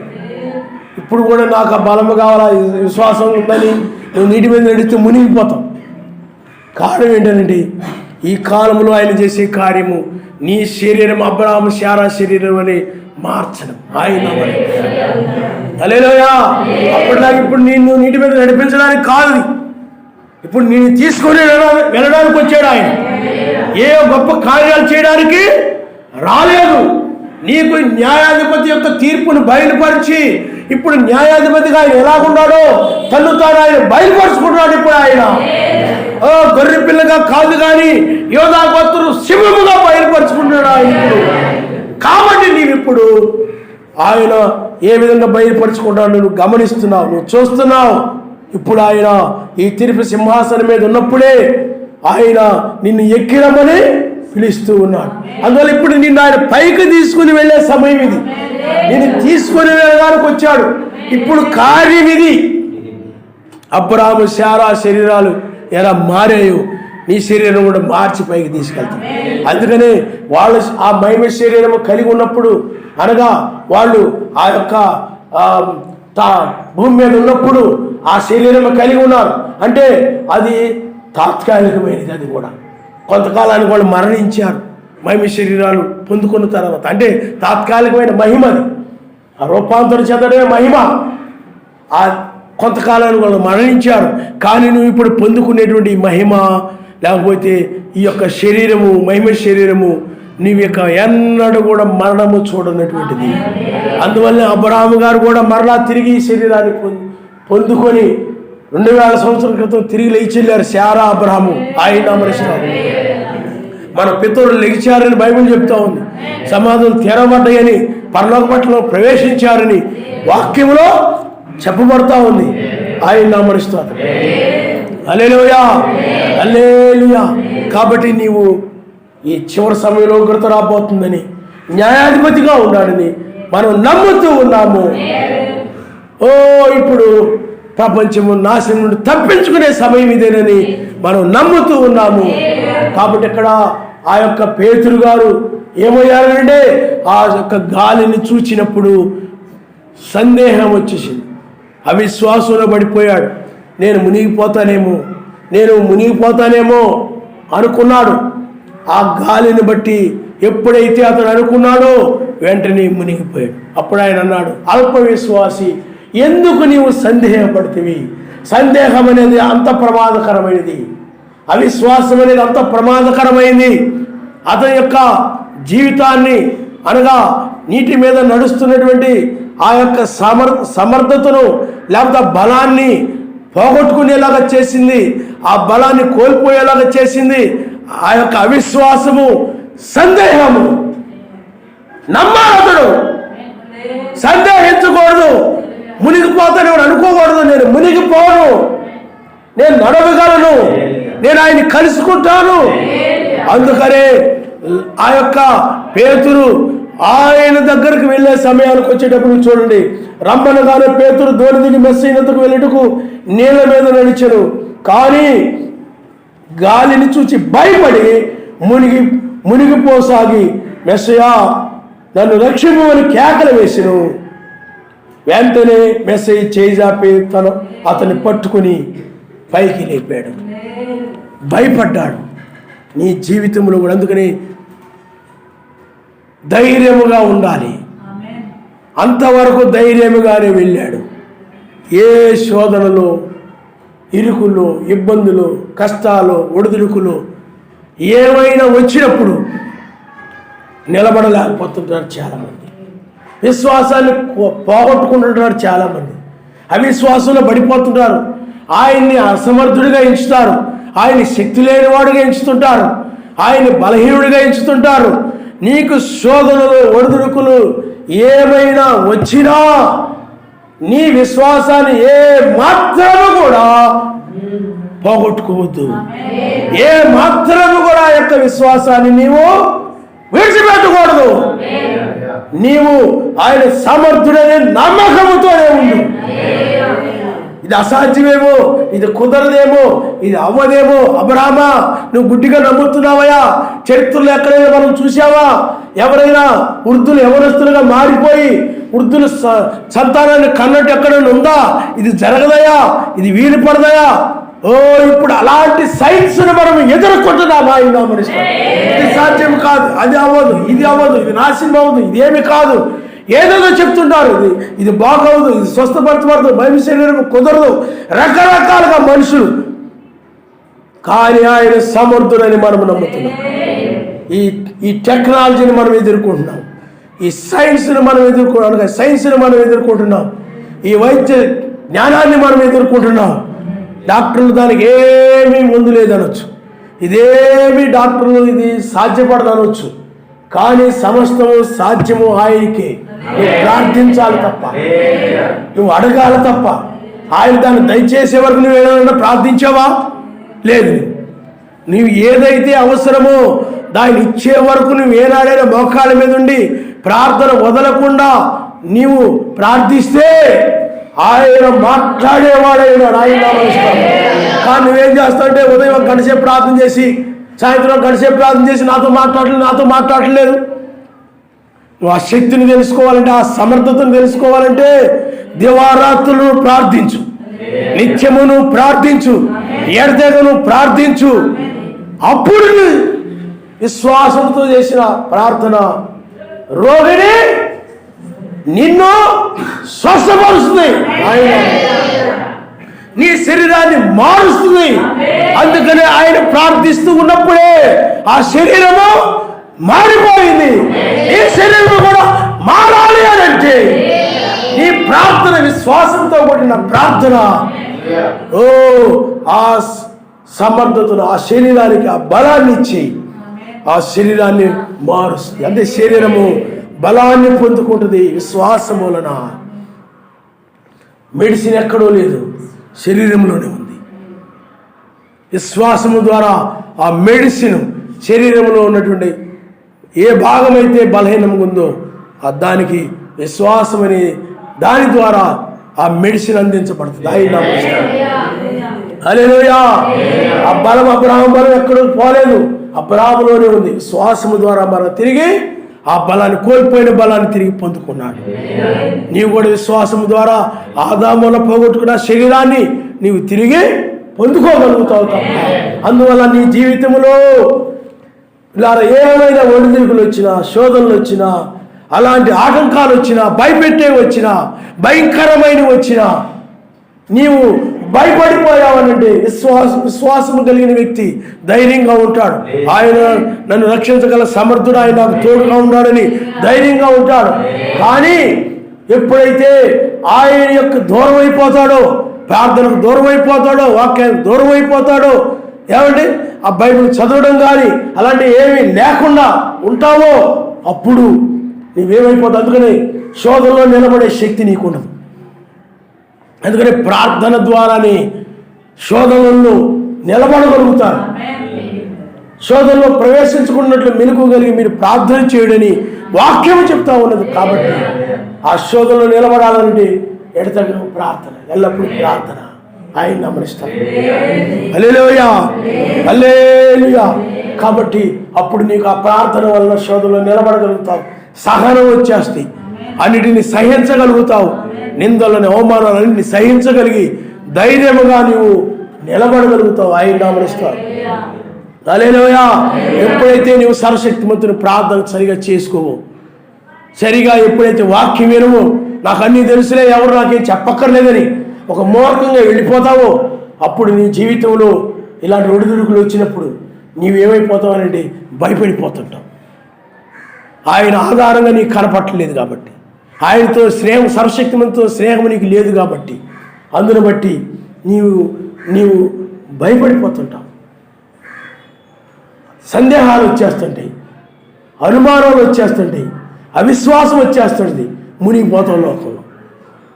సముద్రం అనేది లోకానికి సాదృశ్యము, లోకంలో మునిగిపోతాం, భయపడిపోతుంటాం. కానీ నీవు నిజముగా విశ్వాసిగా ఉన్నట్లయితే నీవు మునిగిపోవు, లోకంలో మునిగిపోవు, దేనికి భయపడవు, కానీ కలుసుకుంటావు ఆయన్ని. ఆయన అమలుస్తావు. హల్లెలూయా. ఓ మునిగిపోకుండా వెళ్ళి కలుసుకోలేకపోయాడు ఎవరు అని అంటే పేతురు. మునిగిపోయాడు అతడు, ఆయన లేపాడు. ఆయన అమలుస్తాడు. హల్లెలూయా, హల్లెలూయా. నీవు కూడా లోకాశల్లో కానీ ధనాపేక్షలో కానీ కోపము, కక్ష, దేశము, పంతము, అసూయ, ఈ రకరకాల వాటిలో నువ్వు మునిగిపోతే నువ్వు ఆయన్ని కలుసుకోలేవు, ఆయన్ని నువ్వు కలుసుకోలేవు. ఒకవేళ మొరపెడితే ఆ పేతురు వలె ఆయన కనికరిస్తే అప్పుడు నువ్వు రక్షించబడతావు. మొరపెట్టకపోతే, అందుకే అక్కడ పేతురు భయపడి నన్ను రక్షించమని కేకలు వేశాడు, కేకలు పెట్టాడు. ఈనాడు కూడా నువ్వు ఆయన కేకలు వేయాలి. నాయనా, చుట్టూ చాలా భయముగా ఉంది, భయంకరమైన పరిస్థితులు, కరోనా వైరస్ కావచ్చు, రకరకాల ప్రపంచం చెడిపోయింది, పాడైపోయింది. ఎక్కడ చూసినా యువత బాగా పాడైపోయింది. వాళ్ళు కూడా ఎక్కడ చూసినా సెల్ ఫోన్లు వచ్చాక బాగా చెడిపోయారు, దారి తప్పిపోతున్నారు. ఎక్కడ కూడా వాక్యం అంటే భయం లేకుండా విచ్చలవిడిగా జీవిస్తూ ఉన్నారు. అలాగే ప్రపంచమంతా ఆ విధంగా ఉంది. సర్వశక్తిమంతుని ఉగ్రత భూమి మీదకి రాబోతూ ఉంది. ఈ భయం కలిగే ఈ సమయంలో, నీకు అర్థమవుతుందా? ఈ భయం కలిగే సమయంలో నాయనా నన్ను రక్షించు, ఆయన పరిస్థితి. వీటిలో మునిగిపోకుండా, ఈ వ్యామోహాల్లో మునిగిపోకుండా, ఈ లోకాశలో మునిగిపోకుండా, ఈ ఆపేక్షలో మునిగిపోకుండా నన్ను రక్షించు ఆయన. ఓ ఆయన చేయబట్టుకుని నేను మధ్యాకాశానికి ఆయన తీసుకుని వెళ్ళిపోతాడు. ఆయన ఉగ్రత రాబోతుంది, ఆయన నన్ను రక్షించు. నన్ను చుట్టూరంతా కూడా లోకము నీరు ఎలాగైతే ఆ పేతును ఆవరించేసిందో సముద్రపు నీరు మునిగిపోతూ ఉన్నాడు. ఇప్పుడు కూడా ప్రపంచం అలాగే ఉంది. నన్ను లేపు నాయనా, నన్ను పైకి తీ. ఓ ఆయనకే మహిమ కలుగునుగా. అందువల్ల ఈనాడు మనం చూసినట్లయితే పిల్లారా, చాలా భయంకరంగా ఉంది ప్రపంచం. భయంకరంగా ఉన్నాయి పాపాలు. మనుషులు క్రూరంగా తయారైపోయారు. జంతువుల కంటే హీనముగా జంతువులు కూడా ఆ విధంగా ప్రవర్తించు, జంతువులు కూడా ఆ విధంగా ఉండవు. క్రూరంగా మనిషి మారిపోయాడు. ఇక నాశనం చేయడం తప్ప మరొక మార్గం లేదు. అందుకని పాపములు భయంకరమైపోయాయి కాబట్టి ఆయన తీర్పు కూడా భయంకరంగా ఉండబోతాం, చాలా దారుణంగా ఉండబోతా ఉంది. ఎవరు కూడా అప్పుడు నువ్వు నమ్ముకున్న మీ నాన్నగారు కానీ, నువ్వు నమ్ముకున్నటువంటి నీ తల్లి కానీ, నువ్వు నమ్ముకున్నటువంటి బంధువులు కానీ, నువ్వు నమ్ముకున్నటువంటి ధనము కానీ ఏది కూడా దినాన రక్షించదు. ఇవన్నీ కూడా తాత్కాలికమైనవి, ఇవన్నీ కూడా అగ్నికి ఆహుతైపోయేటటువంటివి. ఇవేమి కూడా శాశ్వతమైనవి కాదు. ఇవేమి నీతో రావు. నీ నీతిగల జీవితం, నీ సమాధానం, పరిశుద్ధాత్మ ఆనందమే నీతో వస్తాయి. హల్లెలూయా. అంటే నీ నీతి క్రియలు, నీవు ఆయన సమాధానం కలిగిన సమాధానం, పరిశుద్ధాత్మ ఆనందంతో నువ్వు ఇక్కడ ఉంటావు. అదే దానితో ఆ రాజ్యముతోనే పైకి వెళ్ళిపోతావు. ఇంకేమి నీతో రావు. అందుకనే ఇది కలిగి ఉండాలి. నువ్వు ఆయన లేఖనాల ప్రకారం నడిచి నీవు నీతి కలిగి ఉండు, ఆయనతో సమాధానం కలిగి ఉండు. ఆయనకు విరోధంగా ఏ పని నువ్వు చేయొద్దు. సర్వశక్తిమంతునికి విరోధంగా నువ్వు నడవద్దు. సర్వశక్తిమంతునికి విరోధంగా నువ్వు ఎలాగబడితే అలాగ చేయొద్దు. ఆయన వాక్యం ఏం చెప్తుందో ఈ కాలంలో దాన్నే నువ్వు చెయ్యి. అందుకని ఈ వాక్యం నమ్మడమే నీతి. వేకు నక్షత్ర వర్తమానం నమ్మడమే నీతి. నీవి లోకమును విడిచిపెట్టడం ద్వారా నీకు ఆయనకి లోకాశలు, ఆపేక్షలు ఇవన్నీ విడిచిపెట్టడం ద్వారా నీకు ఆయనకి మధ్య సమాధానం కలుగుతుంది. ఆయన నువ్వు ఆనందిస్తావు. లోకానందాలు నీకు దూరం అయిపోతాయి. లోక సంబంధమైన వాటి నువ్వు ఆనందించలేవు, సంతోషించలేవు. కొంతమంది సెల్ ఫోన్లు చూసుకొని నవ్వుతూ ఉంటారు. కొంతమంది ఆళ్ళకాళ్ళు ఏమైపోతుంటారు చెప్పండి. మొన్న ఒకటి గోడ మీద కూర్చొని ఆళ్ళకాళ్ళే నవ్వుకుంటూ ఉంటారు. చీల్ ఫోన్స్ పెట్టుకుని ఆళ్ళకాళ్ళే మాట్లాడుకుంటూ తిరుగుతూ ఉంటారు. అలాగే ఇలాగా ఆళ్ళకాళ్ళే పిల్లారా, మీరు ఆలోచన చేయండి. ప్రపంచము చాలా ప్రమాదంలో పడిపోతుంది. టెక్నాలజీ చాలా భయంకరంగా తయారైపోయింది. ప్రపంచంలో కాలుష్యం పెరిగిపోయింది.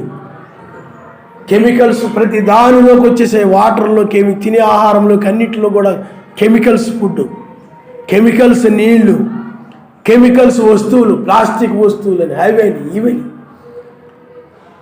అలాగే గాలిలో ఈ ఫ్యాక్టరీల వల్ల వదిలినటువంటి లేకపోతే ఈ వాహనాల వల్ల వీటన్నిటి వల్ల కూడా కార్బన్ డైఆక్సైడ్ పెరిగిపోయి భూమి వేడెక్కిపోయి సముద్రం ముందుకు వచ్చేస్తుంది.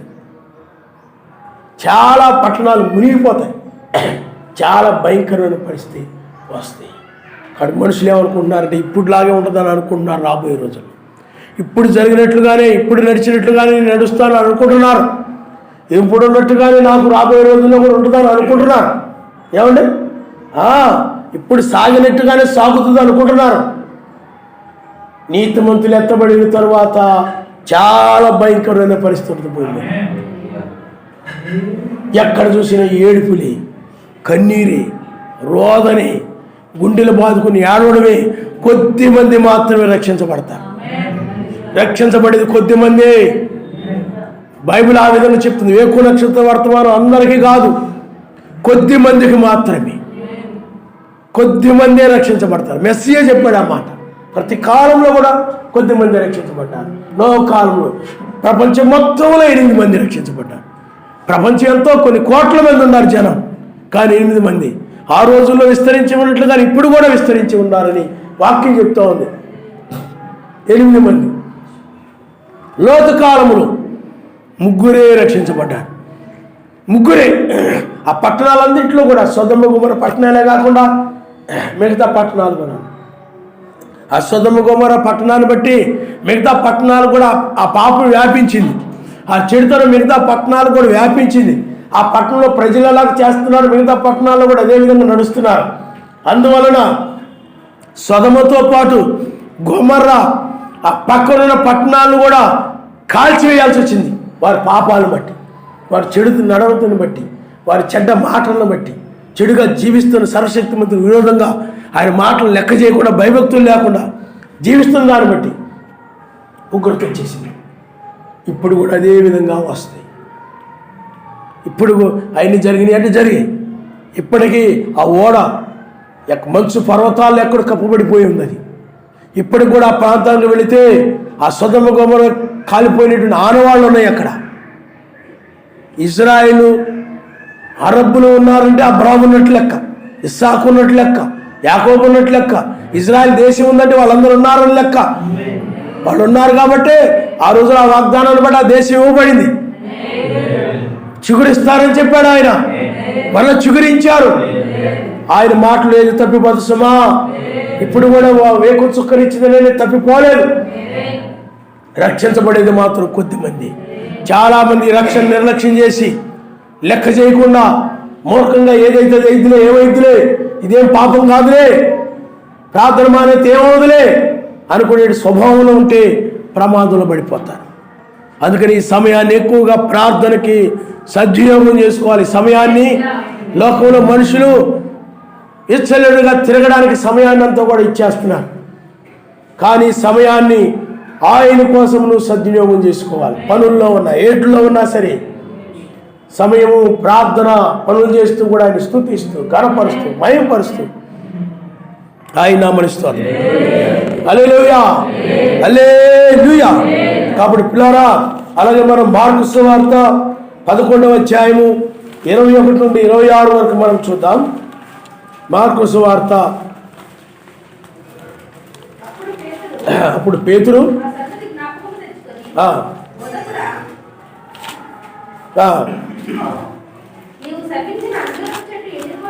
నువ్వు శపించిన అంజూరపు చెట్టు ఎండిపోయినని ఆయనతో చెప్పాను. అందుకు మెస్సయ్య వారితో ఇట్లను, మీరు సర్వశక్తిమంతుని శ్వాసముంచుడి. ఎవడైనా ఈ కొండను చూచి నువ్వు ఎత్తబడి సముద్రంలో పడవేయబడమని చెప్పి తన మనస్సులో సందేహింపక తాను చెప్పినది జరుగునని నువ్వు నమ్మిన యెడల వాడు చెప్పినది జరుగునని మీతో నిశ్చయముగా చెప్పుచున్నాను. అందుచేత ప్రార్థన చేయప్పుడు మీరు అడుగుచున్న వాటి నెలను పొంది ఉన్నామని నమ్ముడి, అప్పుడు అవి మీకు అవి కలుగునని మీతో చెప్పుచున్నాను. మీకు ఒకరి మీద విరోధం ఏమైనా కలిగి యెడల మీరు నిలబడి ప్రార్థన చేయనప్పుడెలను వారిని క్షమించుడి. అప్పుడు పరలోకమందున్న మీ తండ్రి మీ పాపములను క్షమించును. కాబట్టి పిల్లారా, ఇక్కడ చూడండి, అక్కడ ఒక అంజూరపు చెట్టు, దానికి ఏమి కాయలు, ఆయన దాన్ని శపించాడు. ఆ తరువాత మరలా అదే మార్గంలో వస్తున్నప్పుడు అంజూరపు చెట్టు ఏ విధంగా ఉందంటే ఎండిపోయింది. ఆయన మాటలో ఏమన్నా చెప్పండి, శక్తి ఉంది. ఆయన మాటల్లో శక్తి, వాక్యం ఏం చెప్తుందో దాని ప్రకారం నువ్వు నడుస్తూ ఎల్లప్పుడూ ప్రార్థన చేస్తా ఉంటే నీ మాటలో కూడా శక్తి ఉంటుంది. నా జీవితంలో నేను చాలాసార్లు చూశాను, ఆ మాటల్లో ఏమంటే చెప్పండి శక్తి ఉంటుంది. అందుకు ఆయన అంటున్నాడు, ఈ కొండను చూసి నీవు ఎత్తబడి సముద్రంలో పడవేయమని చెప్పి తన మనస్సులో సందేహింపక తాను చెప్పినది జరుగునని నమ్మిన యెడల వాడు చెప్పినది జరుగునని మీతో నిశ్చయముగా చెప్పుచున్నాను. ఆయన నమ్మిస్తాడు. హల్లెలూయా. ఈ కొండను చూసి నువ్వు సముద్రంలో పడవేయబడమని ఏమండి నువ్వు చెప్పి నువ్వు సందేహింపకుండా ఉన్నట్లయితే అది ఆ విధంగానే జరుగుతుంది. ఆ మాటలో ఆ శక్తి ఉంటుందని చెప్పాడు. ఆయన నమ్మిస్తాడు. హల్లెలూయా, హల్లెలూయా.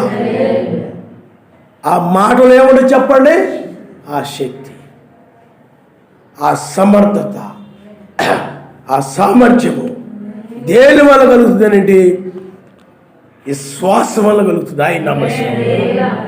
హల్లెలూయా, హల్లెలూయా. అలాగే నీ ప్రార్థనలో కూడా ఆ విధంగా శక్తి ఉంటుంది. దాని అర్థం ఏమిటంటే సర్వశక్తిమంతుడు దాన్ని అనుమతిస్తాడు. నువ్వు ఏదైతే చెప్పావో ఈ పర్వతము లేకపోతే ఈ బండ లేకపోతే ఈ కొండని సముద్రంలో పడగాక లేకపోతే నదిలో పడగాక నువ్వు చెప్పి అది జరుగుతుందని, అంటే నువ్వేం చెప్పావో అది జరుగుతుందని నువ్వు సందేహింపక నమ్మిన యెడల అది జరుగుతుంది అని చెప్పి ఆయన ఏం చెప్తున్నాడంటే నువ్వు అలా అడిగితే ఆ విధంగా జరుగుతుందని చెప్పాడు. ఆయన నమ్మిస్తాడు. నువ్వు సందేహించకూడదు. నువ్వు ఏమైనా నీకు కావాలనుకోండి, నువ్వు ప్రార్థన చేయించున్నప్పుడల్లా ఇదిగో నాయనా ఈ కొండ వెళ్ళిపోయి ఆ సముద్రంలో పడవేయబడుగాక అని నువ్వు ప్రార్థించి సందేహించకుండా ఉన్నట్లయితే అది జరుగుతుందని చెప్పాడు. నువ్వు నమ్మితే అది ఎందుకు అలా చెప్పాడనంటే నీ జీవితంలో కూడా నువ్వు ప్రార్థించినప్పుడు ఆ విధంగా జరుగుతాయని చెప్పడానికి. అందుకనే సందేహం ఉండకూడదు అంటున్నాడు ఆయన. అందుకనే ప్రార్థన చేయించినప్పుడు మీరు అడుగుచున్న వాటి నెలను పొంది ఉన్నామని నమ్ముడి. నువ్వు ప్రార్థన చేస్తున్నప్పుడల్లా నువ్వు ఏదైతే అడిగావో నేను దాన్ని పొందుకున్నాను అనుకోవాలి. ఇంకా సందేహించకూడదు దాని విషయంలో. నువ్వు నాకు ఆ రాజ్యం కావాలి, నీతి కావాలి, ఆ సమాధానం కావాలి, పరిశుద్ధాత్మేంద్ర ఆనందం కావాలి నువ్వు అడిగావు అనుకోండి, నాకు ఆయన ఇచ్చేసాడని నమ్మకంతో ఉండాలి. ఇంక సందేహించకూడదు. నేను మహిమ శరీరం ఎత్తబడాలి, ఆ మహిమ శరీరం నాకు కావాలి. నువ్వు దాన్ని అడిగినప్పుడు నాకు ఇచ్చేసాడు అనుకోవాలి. ఇంక సందేహించకూడదు. ఆ సందేహించావనంటే నువ్వు ఆ రాజ్యాన్ని పొందుకోలేవు, నీ శరీరము మారదు. కాబట్టి నువ్వు ఏదైతే అడిగావో దాన్ని నువ్వు అడిగిన దాని విషయంలో సందేహించకుండా నాకు ఆయన ఇచ్చేసాడు అన్నట్టుగానే నువ్వు జీవించాలి. ఆయన నమ్మిస్తాడు. ఈరోజు అడిగి దాని గురించి ఏమండి మరలా మరుసటి రోజు వచ్చేటప్పటికి మరలా దాని గురించి నువ్వు అడుగుతున్నావు, నీకు ఎవరైనా చెప్పండి, నమ్మకం లేదు, సందేహిస్తున్నావు.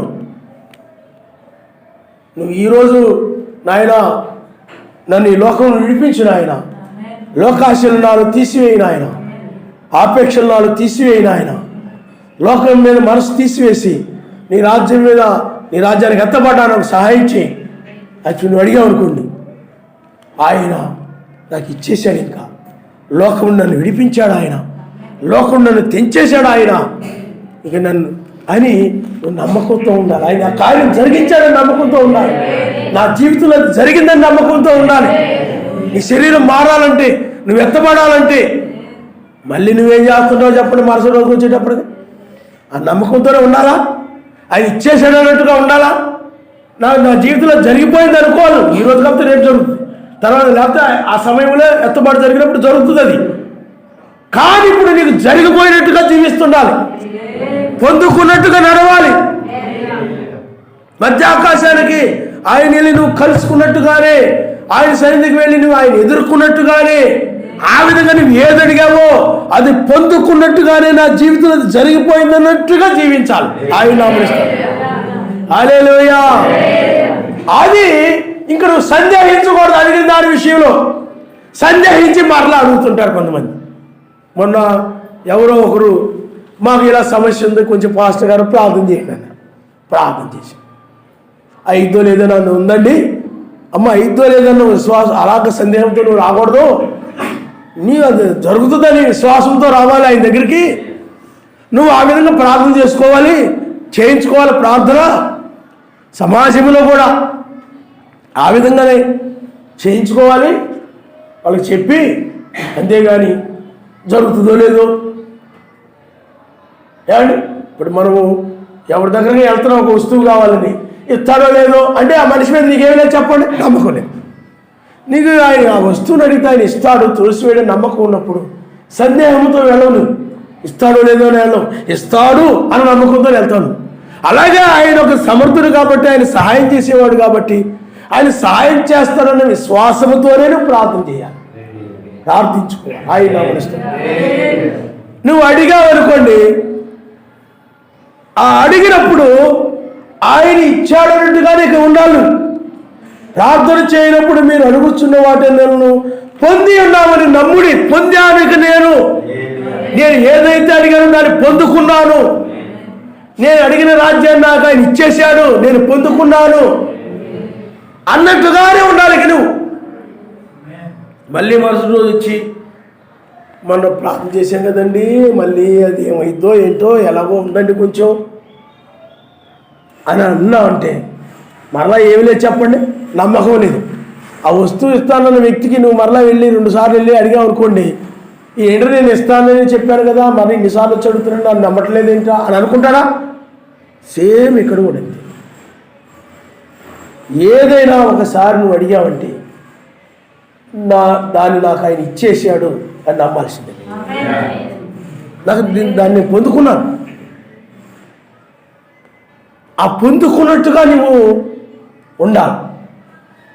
ఇవ్వలేదు ఆయన, కానీ ఆయన ఆలోచనలో, ఆయన దయా సంకల్పంలో అది జరిగిపోయింది. ఎవడు ఆలస్యం అవ్వచ్చు, ఆయన నామనిస్తాడు. ఇప్పుడు అబ్రహాము గారికి నీకు ఒక సంతానాన్ని ఇస్తానని చెప్పాడు ఆయన.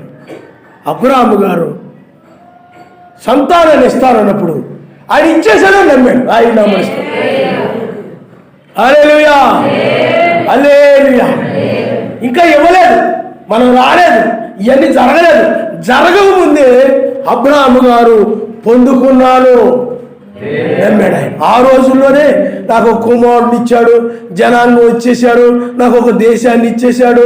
ఆ యొక్క అన్ని జనుల నుండి కొంతమంది దూతలను ఆయన పంపించి, ప్రవక్తలు పంపించి, ఆయన నా పిల్లలుగా ఆ నామములో బాప్తిజం ఇచ్చి, ఆ తర్వాత 2వసారి ఆయన వచ్చి జడ్జిమెంట్ తీర్చి, ఇవన్నీ పిల్లరా ఆ రోజుల్లోనే అబ్రహాము గారు పొందుకున్నానని నమ్మాడు. ఇప్పుడు పొందుకోవడం కాదు, ఆ రోజుల్లో నమ్మాడు, ఇప్పుడు పొందుకోబోతున్నాడు ఆయన. ఆయన హల్లెలూయా.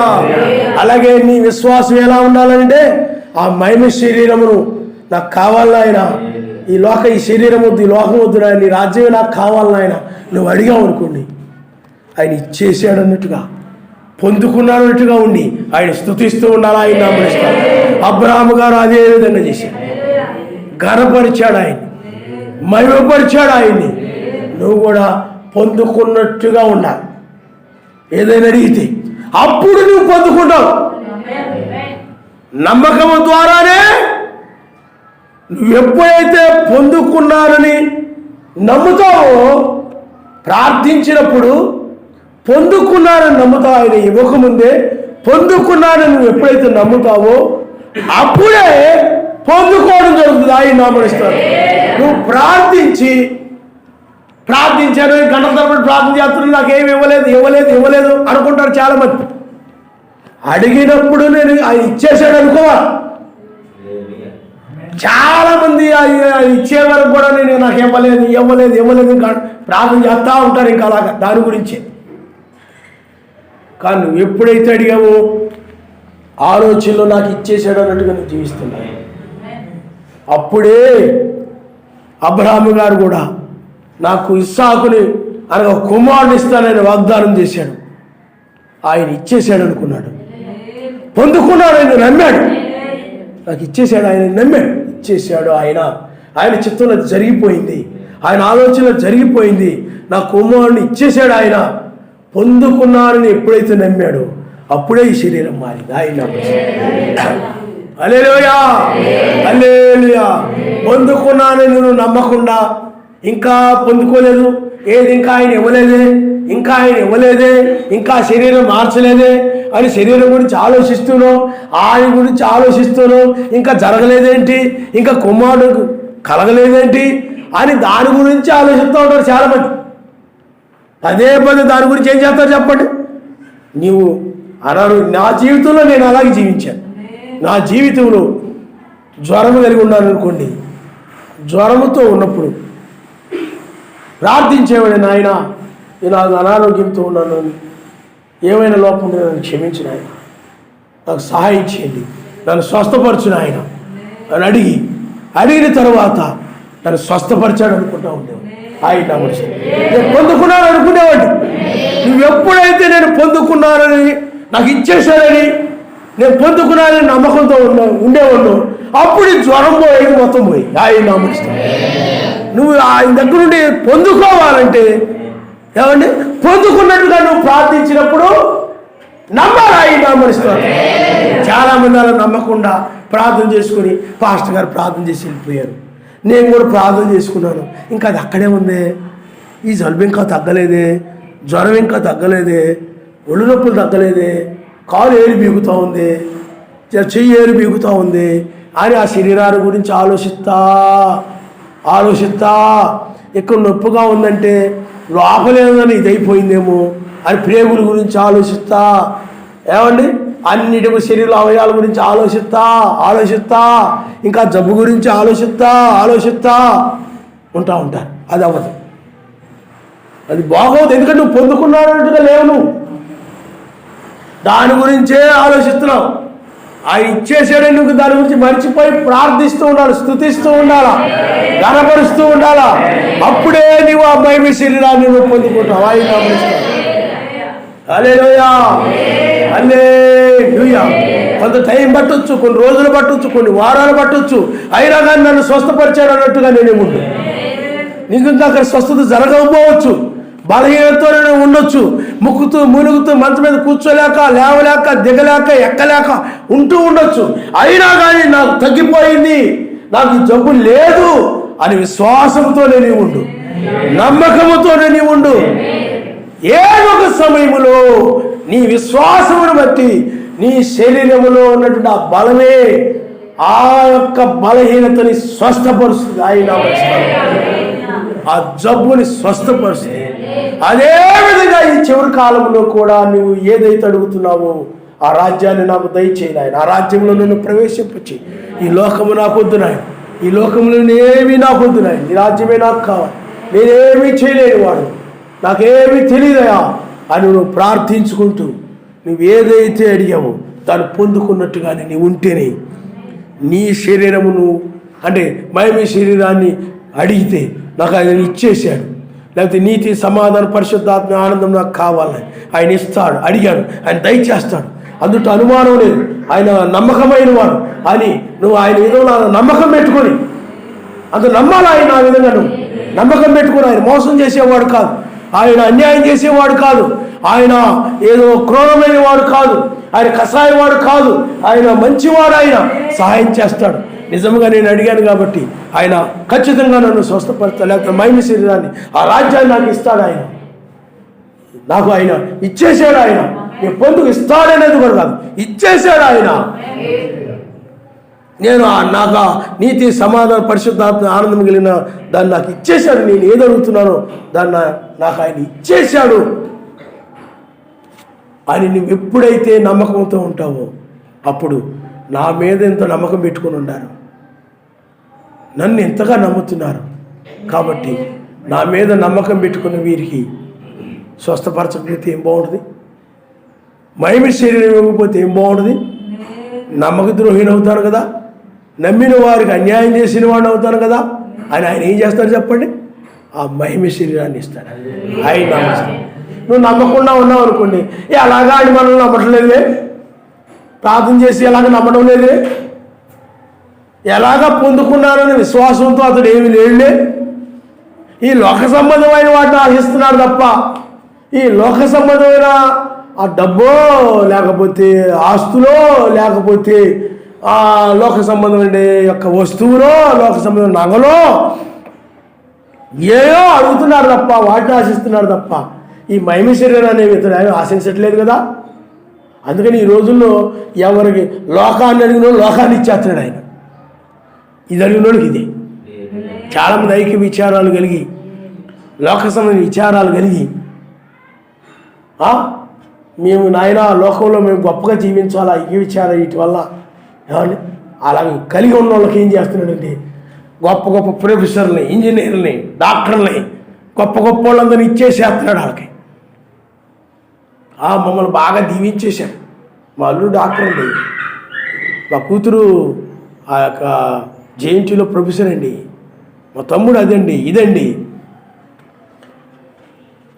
లోకాన్ని ఇచ్చేవాళ్ళకి లోకాన్ని, అందుకని అన్యాయం చేయబడిన అన్యాయము చేయి, అపిత్రుడుగా ఉండని, నీతిమంతుడిని నీతిమంతుడుగా ఉండని ఆయన నమ్మస్తే. హల్లెలూయా. అందుకనే అడిగిన వెంటనే అవ్వలేదు, అడిగిన వెంటనే అబ్రహాము గారికి పుట్టలేదు వాళ్ళు కూడా. అందుకనే 8 లక్షణాలలో 8 సద్గుణాలలో ఒక గుణం సహనం. సహనం అంటే ఆయన అడిగిన దాన్ని ఇచ్చే వరకు కూడా సహనముతో ఉండడమే, నిరీక్షిస్తూ ఉండడమే సహనం అంటారు. ఆయన నామనిస్తారు. యోబు శోధనలు వచ్చాయి, ఎంత సహనం కలిగిన వాడురా అంట. యోబు ప్రార్థించి ఉండొచ్చు ఆ రోజుల్లో, ఎందుకంటే శోధనలో నిలబడడానికి కారణం ప్రార్థనే. ఆయన నిన్న నేడు నిరంతరం ఏకరీతిగా ఉంటాడు.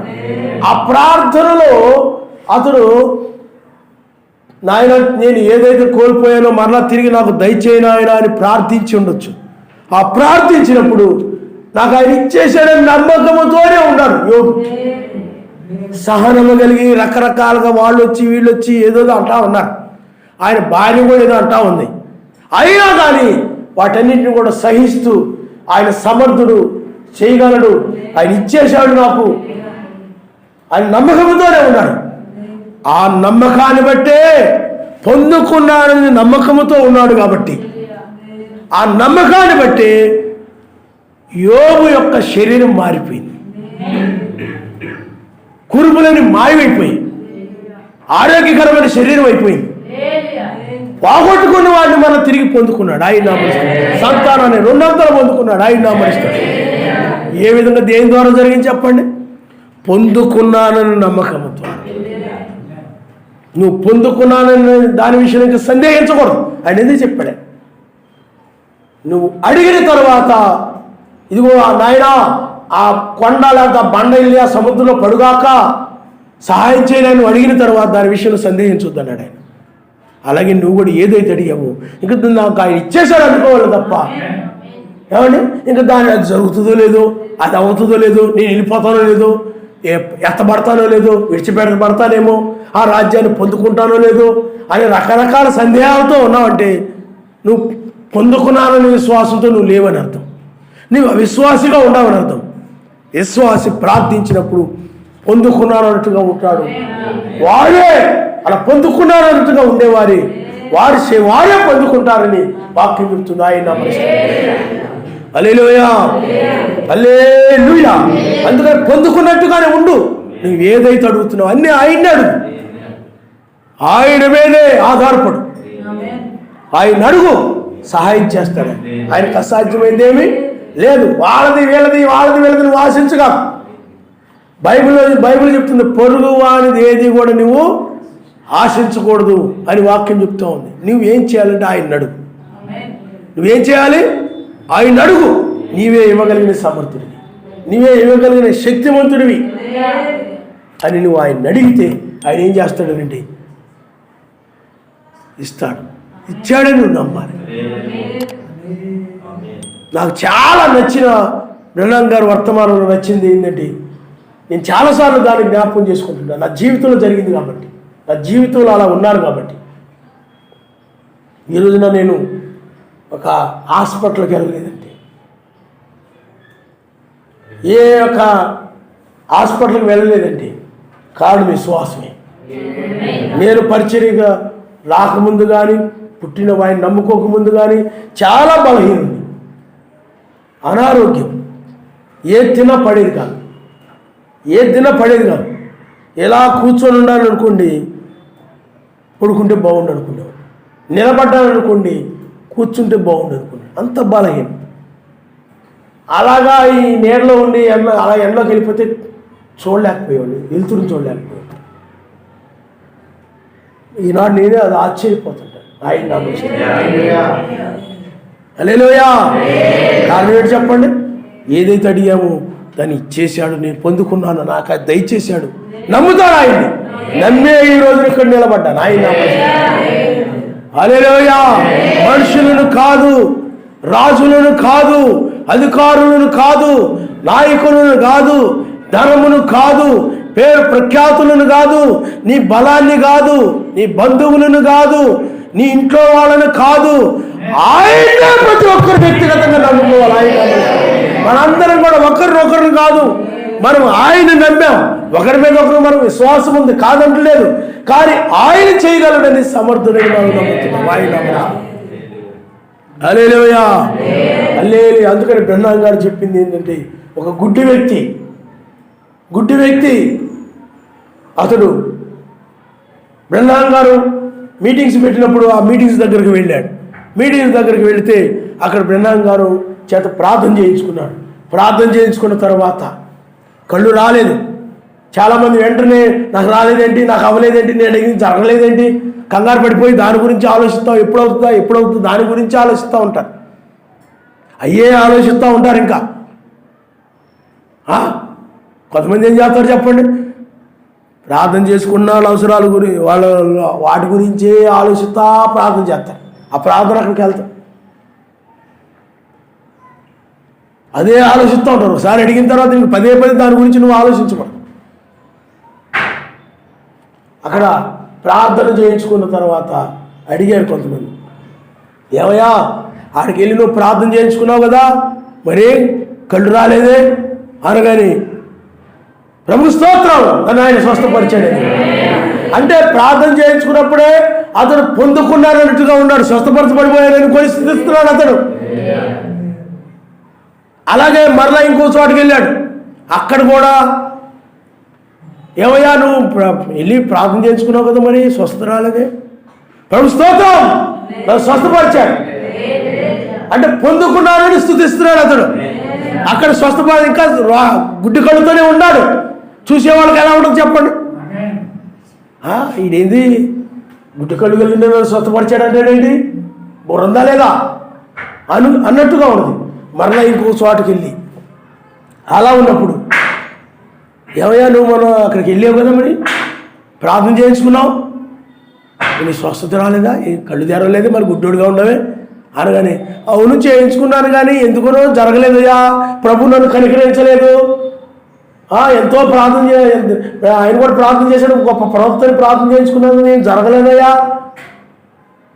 ఎప్పటి నుంచో కళ్ళు ఈ గుడ్డి కడతానంతో బాధపడుతున్నాను అన్నాడా? నువ్వైతే ఏం చేస్తావు చెప్పండి? అలా మాట్లాడతావు. నువ్వైతే అలా మాట్లాడతావు. కానీ ఆయన ఏమన్నాడంటే, మళ్ళీ ప్రభు స్తోత్రం నన్ను స్వస్థపరిచాడు, కళ్ళు వచ్చేసాయి ఆయన నామని. హల్లెలూయా. అలాగే నువ్వు పొందుకున్నట్టుగా ఉండాలి. పొందుకున్నట్టుగా స్తుతిస్తూ ఉండు. నాకు ఆయన ఇచ్చేసాడని ఇచ్చిన దానికి కృతజ్ఞతాస్తుతులు చెల్లిస్తూ ఉండు. స్వస్థపరిచాడని ఆయన చేసిన మేలుకి కృతజ్ఞతాస్తుతులు చెల్లిస్తూ ఉన్నట్లయితే అది నువ్వు పొందుకోవడం అనేది జరుగుతుంది. అంతవరకు నీకు సహనమే కలిగి ఉండాలి. ఆయన నామమున స్తోత్రం. హల్లెలూయా, హల్లెలూయా. అందుకనే యాకోబు రాసిన పత్రికలో కూడా ఒక మాట ఉంది, మనం చదువుకుందాం. యాకోబు రాసిన పత్రిక. నువ్వు నిరాశపడిపోకూడదు. ఇచ్చేసాడు అన్నట్టుగానే ఉండు. యాకోబు రాసిన పత్రిక 1వ అధ్యాయము 6వ వచనాన్ని మీరు ఒకసారి చదవండి అమ్మా.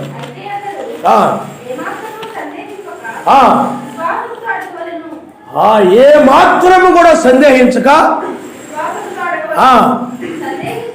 సందేహించువాడు గాలి చేత రేపబడి ఎగిరిపడు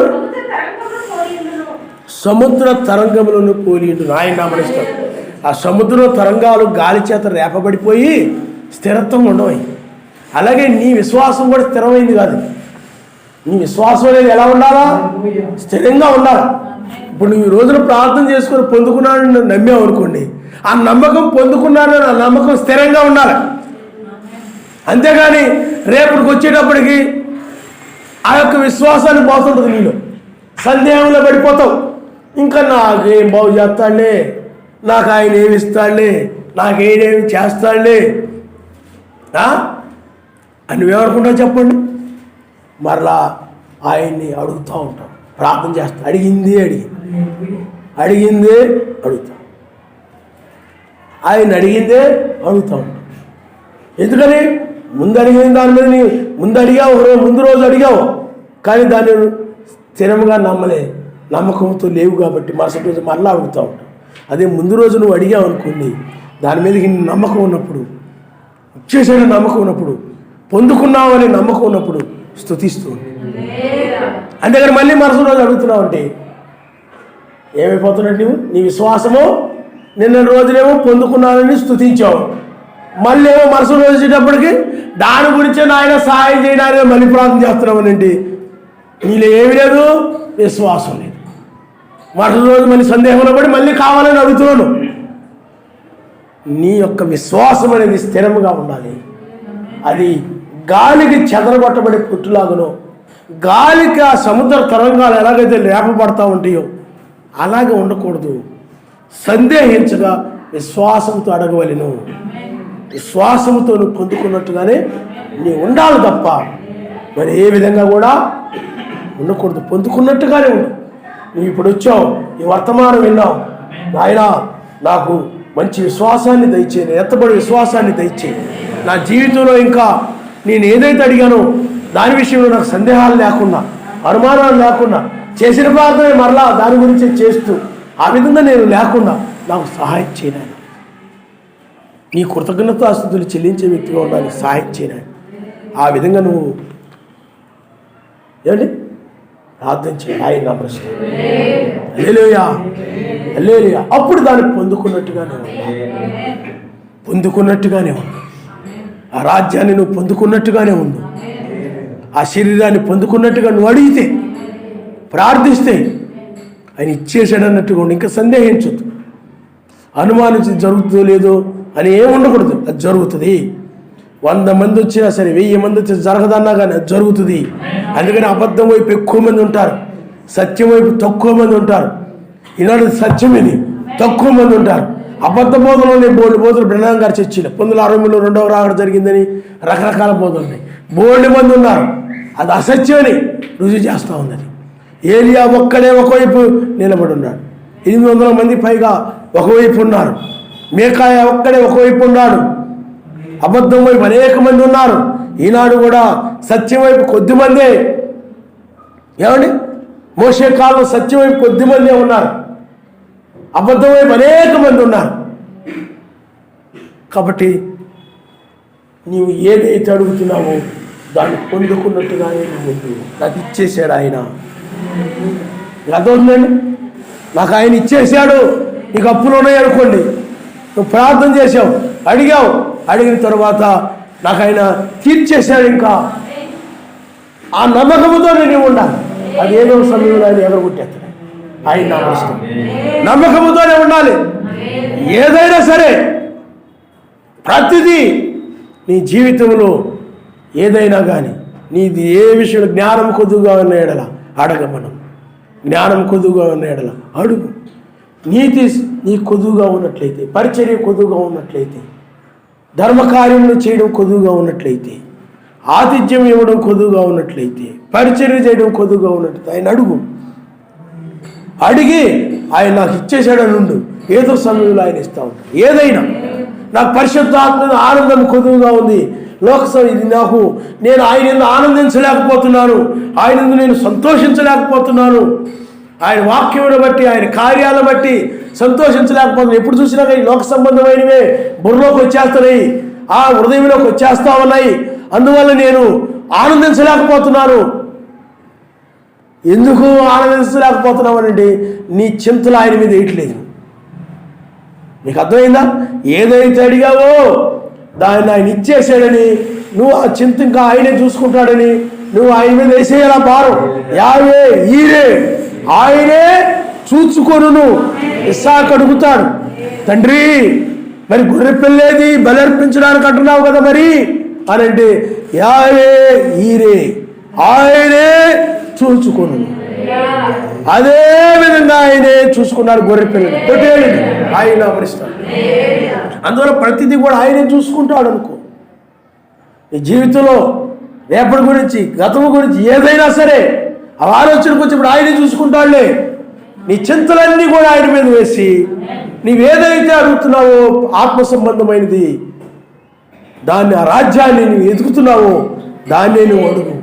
దాని ఏందే నువ్వు పొందుకున్నట్లుగా ఆనందిస్తున్నాక ఆయన ఇచ్చేసాడని సంతోషంగా ఉంటుండాలి. పొందుకున్నప్పుడు ఆనందం వేస్తామా ఏ వ్యక్తికైనా, పొందుకున్నప్పుడు సంతోషం వేస్తుంది ఏ వ్యక్తికైనా. ఇప్పుడు మీ నాన్నగారు ఉన్నారనుకున్నాం, లేకపోతే మీ అమ్మగారు ఉన్నారనుకుందాం, మెయిన్ రోడ్డుకి వెళ్ళి నేను వచ్చేటప్పుడు నీకు ఏ యాపిల్ పండ్లు లేకపోతే నీకు ఇష్టం కాబట్టి అవి తెచ్చేస్తాను అనొచ్చు. నీవు ఇప్పుడు మా అమ్మ తెచ్చేస్తానని నమ్మకున్నప్పుడు నువ్వేం చేస్తావు చెప్పండి? ఆనందపడిపోతుంటావు. అవునా?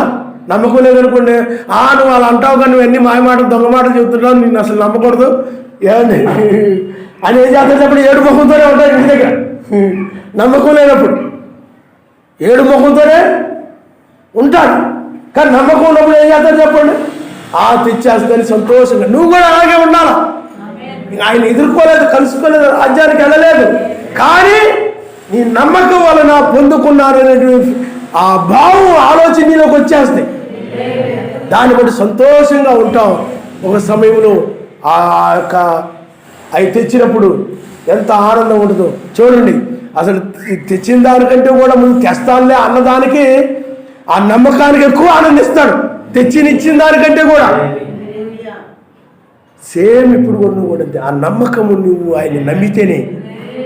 ఆ శరీరం ఇవ్వలేదు, నువ్వు అడిగావు, ఇచ్చేసాడు అన్నట్టుగా ఉంటుంది. మీకు అర్థమైందా? మహిమ శరీరం ఇవ్వలేదు, ఇచ్చేసాడు అన్నట్టుగానే ఉంది. ఆ శరీరం మారిపోయింది. నేను ఎత్తబడిపోయాను, నేను కొనిపోబడ్డాను. ఆయన అలాగా నువ్వు ఆయన సన్నిధిలో ఆనందిస్తూ ఉండాలి, సంతోషిస్తూ ఉండాలి. నీ చింతలన్నీ కూడా, ఎందుకంటే సమస్యలు అందరికీ ఉన్నాయి. అప్పుడు అపోస్తలుడు పౌలుకు ఉన్నాయి, బైబిల్లో నుండి దావీదుకు ఉన్నాయి, బైబిల్లో భక్తులందరికీ ఉన్నాయి. అంతేగాని నీకు ఒక్కదానికే కాదు. అందరూ బాగుండారు, ఎవరికే శ్రమలు లేవు, ఎవరికే బాధలు లేవు, నాకు ఒక్కదానికే, నా ఒక్కడికే అని నువ్వు అనుకుంటున్నావేమో.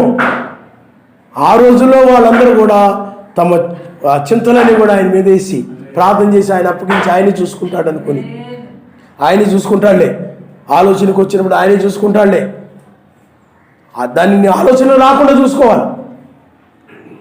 అందుకని మనుషులకి ఆ చింతలు, లోక సంబంధమైన వాటిని ఆయనే చూసుకుంటాడులే ఆయనకు అప్పగించకుండా వాటిని హృదయంలో ఆహ్వానించి చక్కగా హృదయంలో పెట్టేసుకుంటూ ఉంటారు. వాటి గురించి ఆలోచిస్తూ ఉంటారు ఆ చింతలు. అందుకని వాళ్ళు ఎప్పటికీ కూడా ఆయన ఎందుకు ఆనందాన్ని చూడలేకపోతుంటారు. నువ్వు ఆయన ఎందుకు ఆనందాన్ని చూడకపోతే విడిచిపెట్టబడతావు. అందుకని నీ భర్త గురించో, నీ భార్య గురించో, నీ పిల్లల గురించో, వాళ్ళ గురించో, వీళ్ళ గురించో, రకరకాలుగా వాళ్ళ మాటల గురించి, వాళ్ళ బాధల గురించి, వాళ్ళ హింసల గురించో లేదా బంధువుల గురించి, ఎవరి గురించి ఏదైనా సరే అన్నీ కూడా నాయన వాళ్ళకి క్షమించిన ఆయన, వాళ్ళకి తెలియదు నాయన. లేకపోతే ఏదైనా ఉందనుకో, నువ్వే చూసుకోను ఆయన, నేనేం చేయలేను, నా వల్ల ఏం కాదు నాయన.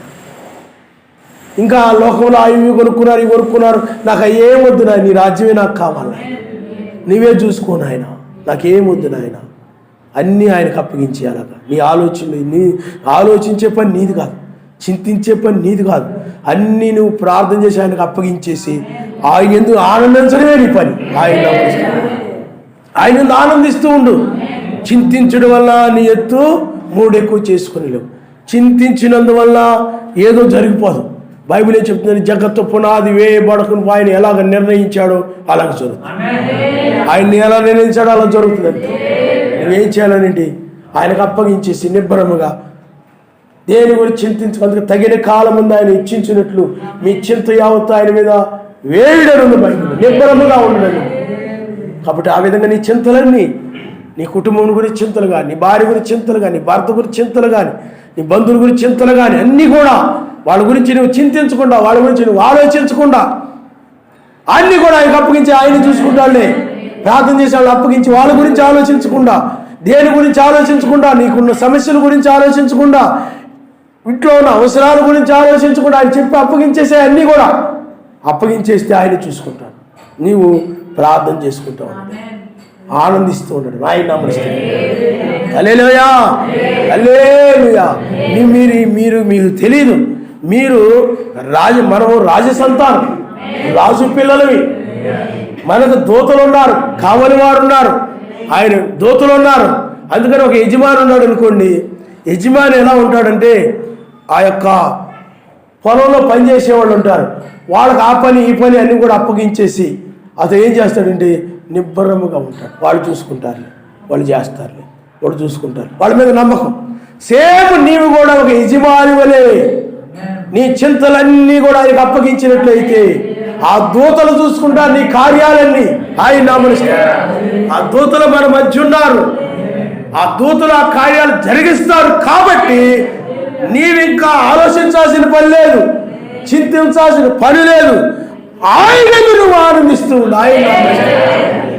ఆయన దూతలు నమ్మకమైన వారు, నమ్మకముగా పని జరిగించగలిగిన వారు ఆయన దూతలకు అప్పగించి నీ పనుల భారము కానీ, నీ చింతలు కానీ, ఐక్య విచారాలు ఏదైనా కానీ, నీ అవసరం అక్కరతలు ఏదైనా కానీ, ఏమి ఉన్నా సరే అవి వాక్యపూర్వకమైనవి అయితే, వాక్య విరోధమైనవి కాదు, అన్నీ ఆయనకు అప్పగించి నీవు సంతోషముగా నువ్వు ఏదైతే అడిగావో ఆయన ఇచ్చేసాడు అన్నట్టుగా ఆనందంతో, నువ్వేదైతే ప్రార్థించి ఆ చింతను ఆయనకు అప్పగించావో ఆయనే చూసుకుంటాడు, ఆ చింత తీర్చేసాడు, ఆయన ఇచ్చేసాడు అన్నట్టుగా నువ్వు ఏదైనా ఆయన ఇచ్చేసాడు, ఆయన నాకు ఇచ్చేసాడు అని సంతోషంగా ఉండి ఆయన నా మనిషి.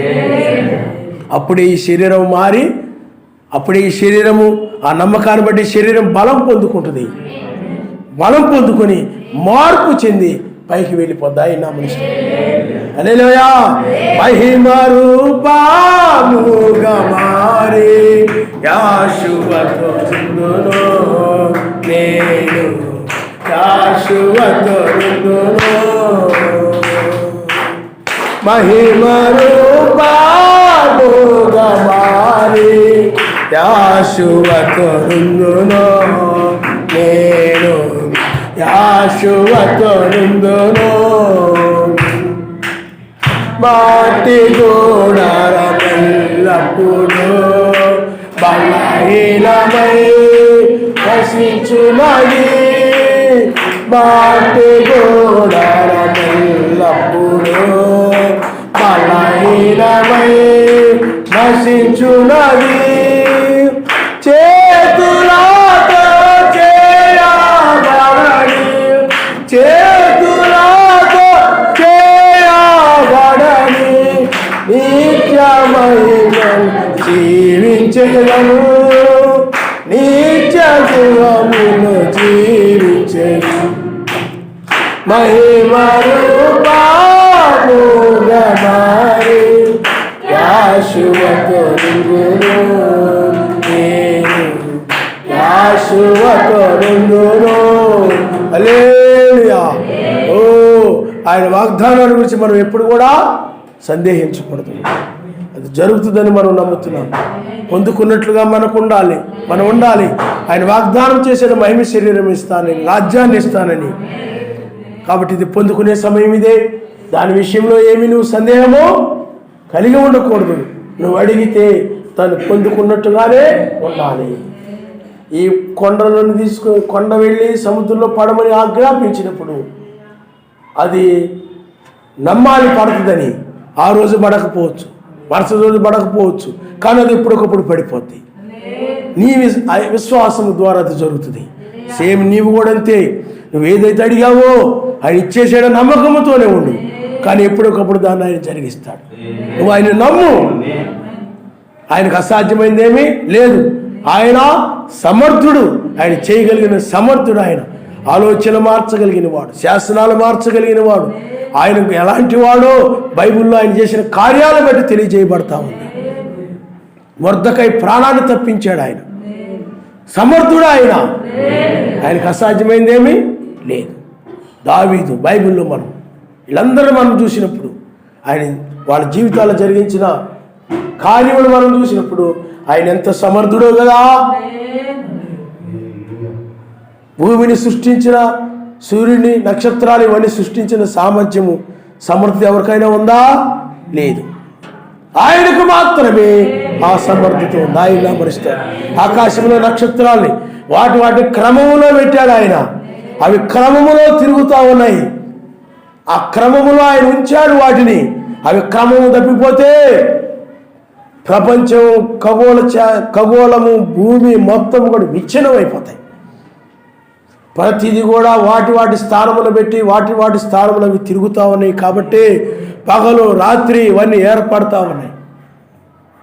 అలాగే ఈ యొక్క జాములు ఏర్పడతా ఉన్నాయి. జాములు ఏర్పడడానికి కారణము భూమి వంకరగా తిరగడం వల్లే. భూమి ఒకప్పుడు నోహ కాలానికి ముందు భూమి రౌండ్గా ఇలా తిరుగుతూ ఉండేది. భూమి ఇలా రౌండ్గా తిరుగుతూ ఉండేది. ఇలా జలప్రళయం వచ్చింది. జలప్రళయం వచ్చినప్పుడు దాని లోపలికి నీళ్లు వెళ్ళిపోయి ఆ పలకల్లోకి వెళ్ళిపోయి ఆ తర్వాత భూమి ఇలా తిరగడం ఆరంభించింది. ఇలాగా క్రాసుగా. దానిని బట్టి ఋతువులు ఏర్పడుతున్నాయి. వాతావరణం, చలికాలం, ఎండాకాలం, వర్షాకాలం ఇవన్నీ కూడా మనకి ఇక్కడ చలిగా ఉంటే కొంత ప్రాంతంలో ఎండగా ఉంటుంది.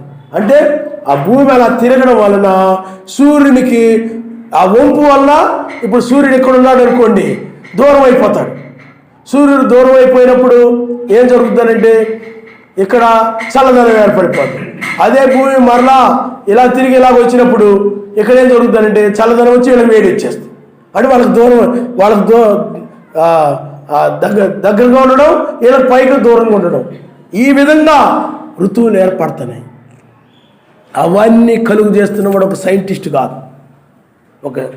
ఒక సైంటిస్ట్ కాదు. వాళ్ళ వల్ల జరగడం లేదు. వాళ్ళకే బోరెడు అర్థం కాక తలబీక్కుంటున్నారు. సైంటిస్టులు, ఖగోళ శాస్త్రం కానీ భూమి మీద దేని గురించి అయినా వాళ్ళు తెలుసుకున్నది ఏంటంటే ప్రపంచ విశాలంలో సర్వశక్తిని సృష్టించిన వాటన్నిటిలో వాళ్ళు తెలుసుకున్నది ఎంతవరకు అంటే చిన్న ఇసుగురేణువు మాత్రమే. తెలుసుకోవాల్సింది ఎంతో ఉంది. ఇంకా తెలుసుకునేది ఏమీ ఉండదు. మరలా మనం ఎత్తబడతాము. మరలా ఆయన ఒలీవ కొండ మీదకి వస్తాడు. ఆ ఒలీవ కొండ మీదకి వచ్చినప్పుడు ఆ భూమి మీద, ఆ ఒలీవ కొండ మీద తన పాదాన్ని మోపుతాడు. భయంకరమైన భూకంపం వచ్చేస్తాయి.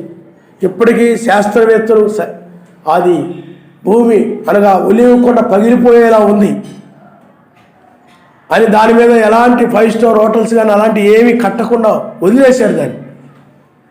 ఆయన అక్కడ పాదం మోపినప్పుడు భయంకరమైన భూకంపం వచ్చేస్తుంది. మరలా ఆ యొక్క భూమి యథాస్థితికి వచ్చేస్తాయి. అప్పుడు మరలా 1000 ఏళ్ళు బ్రతుకుతారు. ఆయన నమస్కారం. అందుకని జలప్రలయానికి ముందు 1000 సంవత్సరాలు బ్రతికారు. ఇంచుమించు 1000 సంవత్సరాలు బ్రతికారు. మరలా 1000 ఏళ్ళు బ్రతుకుతారు. కాబట్టి పిల్లారా, ఇప్పుడు మనము ఆ రోజుల్లో జలప్రళయము, రేపు భూకంపము, చాలా భయంకరమైన భూకంపం రాబోతూ ఉంది. చాలా పెనుముప్పులు భూమి మీదకి రాబోతున్నాయి. కరోనా కంటే కూడా చాలా భయంకరంగా. అందుకని కరోనా ఇది ఒక ప్రాంతానికి కాదు, ప్రపంచవ్యాప్తంగా ఉంది. రేపు శ్రమకాలం కూడా అలాగే ఉంటుంది, ప్రపంచవ్యాప్తంగా ఉంటుంది. అది ఆనాడు ఐగుప్తు దేశం వరకే. కాబట్టి పిల్లారా ఆలోచించేయండి, కళ్ళ ఉంచుకోండి, మనం ప్రార్థన చేసుకుందాం. ఆయన నీకు చేసిన వాగ్దానం నువ్వు సందేహించొద్దు సుమా. అబ్రహాము సందేహింపగా దాన్ని స్వాధీనపరుచుకున్నాడు. అసాధ్యంగా కనబడతా ఉంది. ఈ రోజుల్లో కూడా సైన్స్ ఇవన్నీ చూసినప్పుడు నమ్మడానికి వీలు కానట్టుగా ఈ శరీరం మహిమ శరీరంగా మారడం ఏంటి? ఏ సైంటిస్ట్ చెప్పలేదే, ఆడు చెప్పలేదే, ఈడు చెప్పలేదే అంటున్నారు చాలామంది. నమ్మడానికి కష్టతరంగా ఉండొచ్చు, నమ్మడానికి ఇబ్బందికరంగా ఉండొచ్చు, విశ్వసించడానికి ఇబ్బందిగా ఉండొచ్చు. అయితే దాన్ని మనం నమ్ముతూ ఉన్నాం, ఆయన నమ్మనిస్తాం.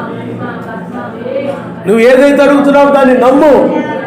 పదే పదే ఆయన్ని నువ్వు సందేహించి అడగడం కాదు సుమా. అడిగిందా అని అడగడం, అడిగిందా అని అడగడం, అడిగిందా అని అడగడం.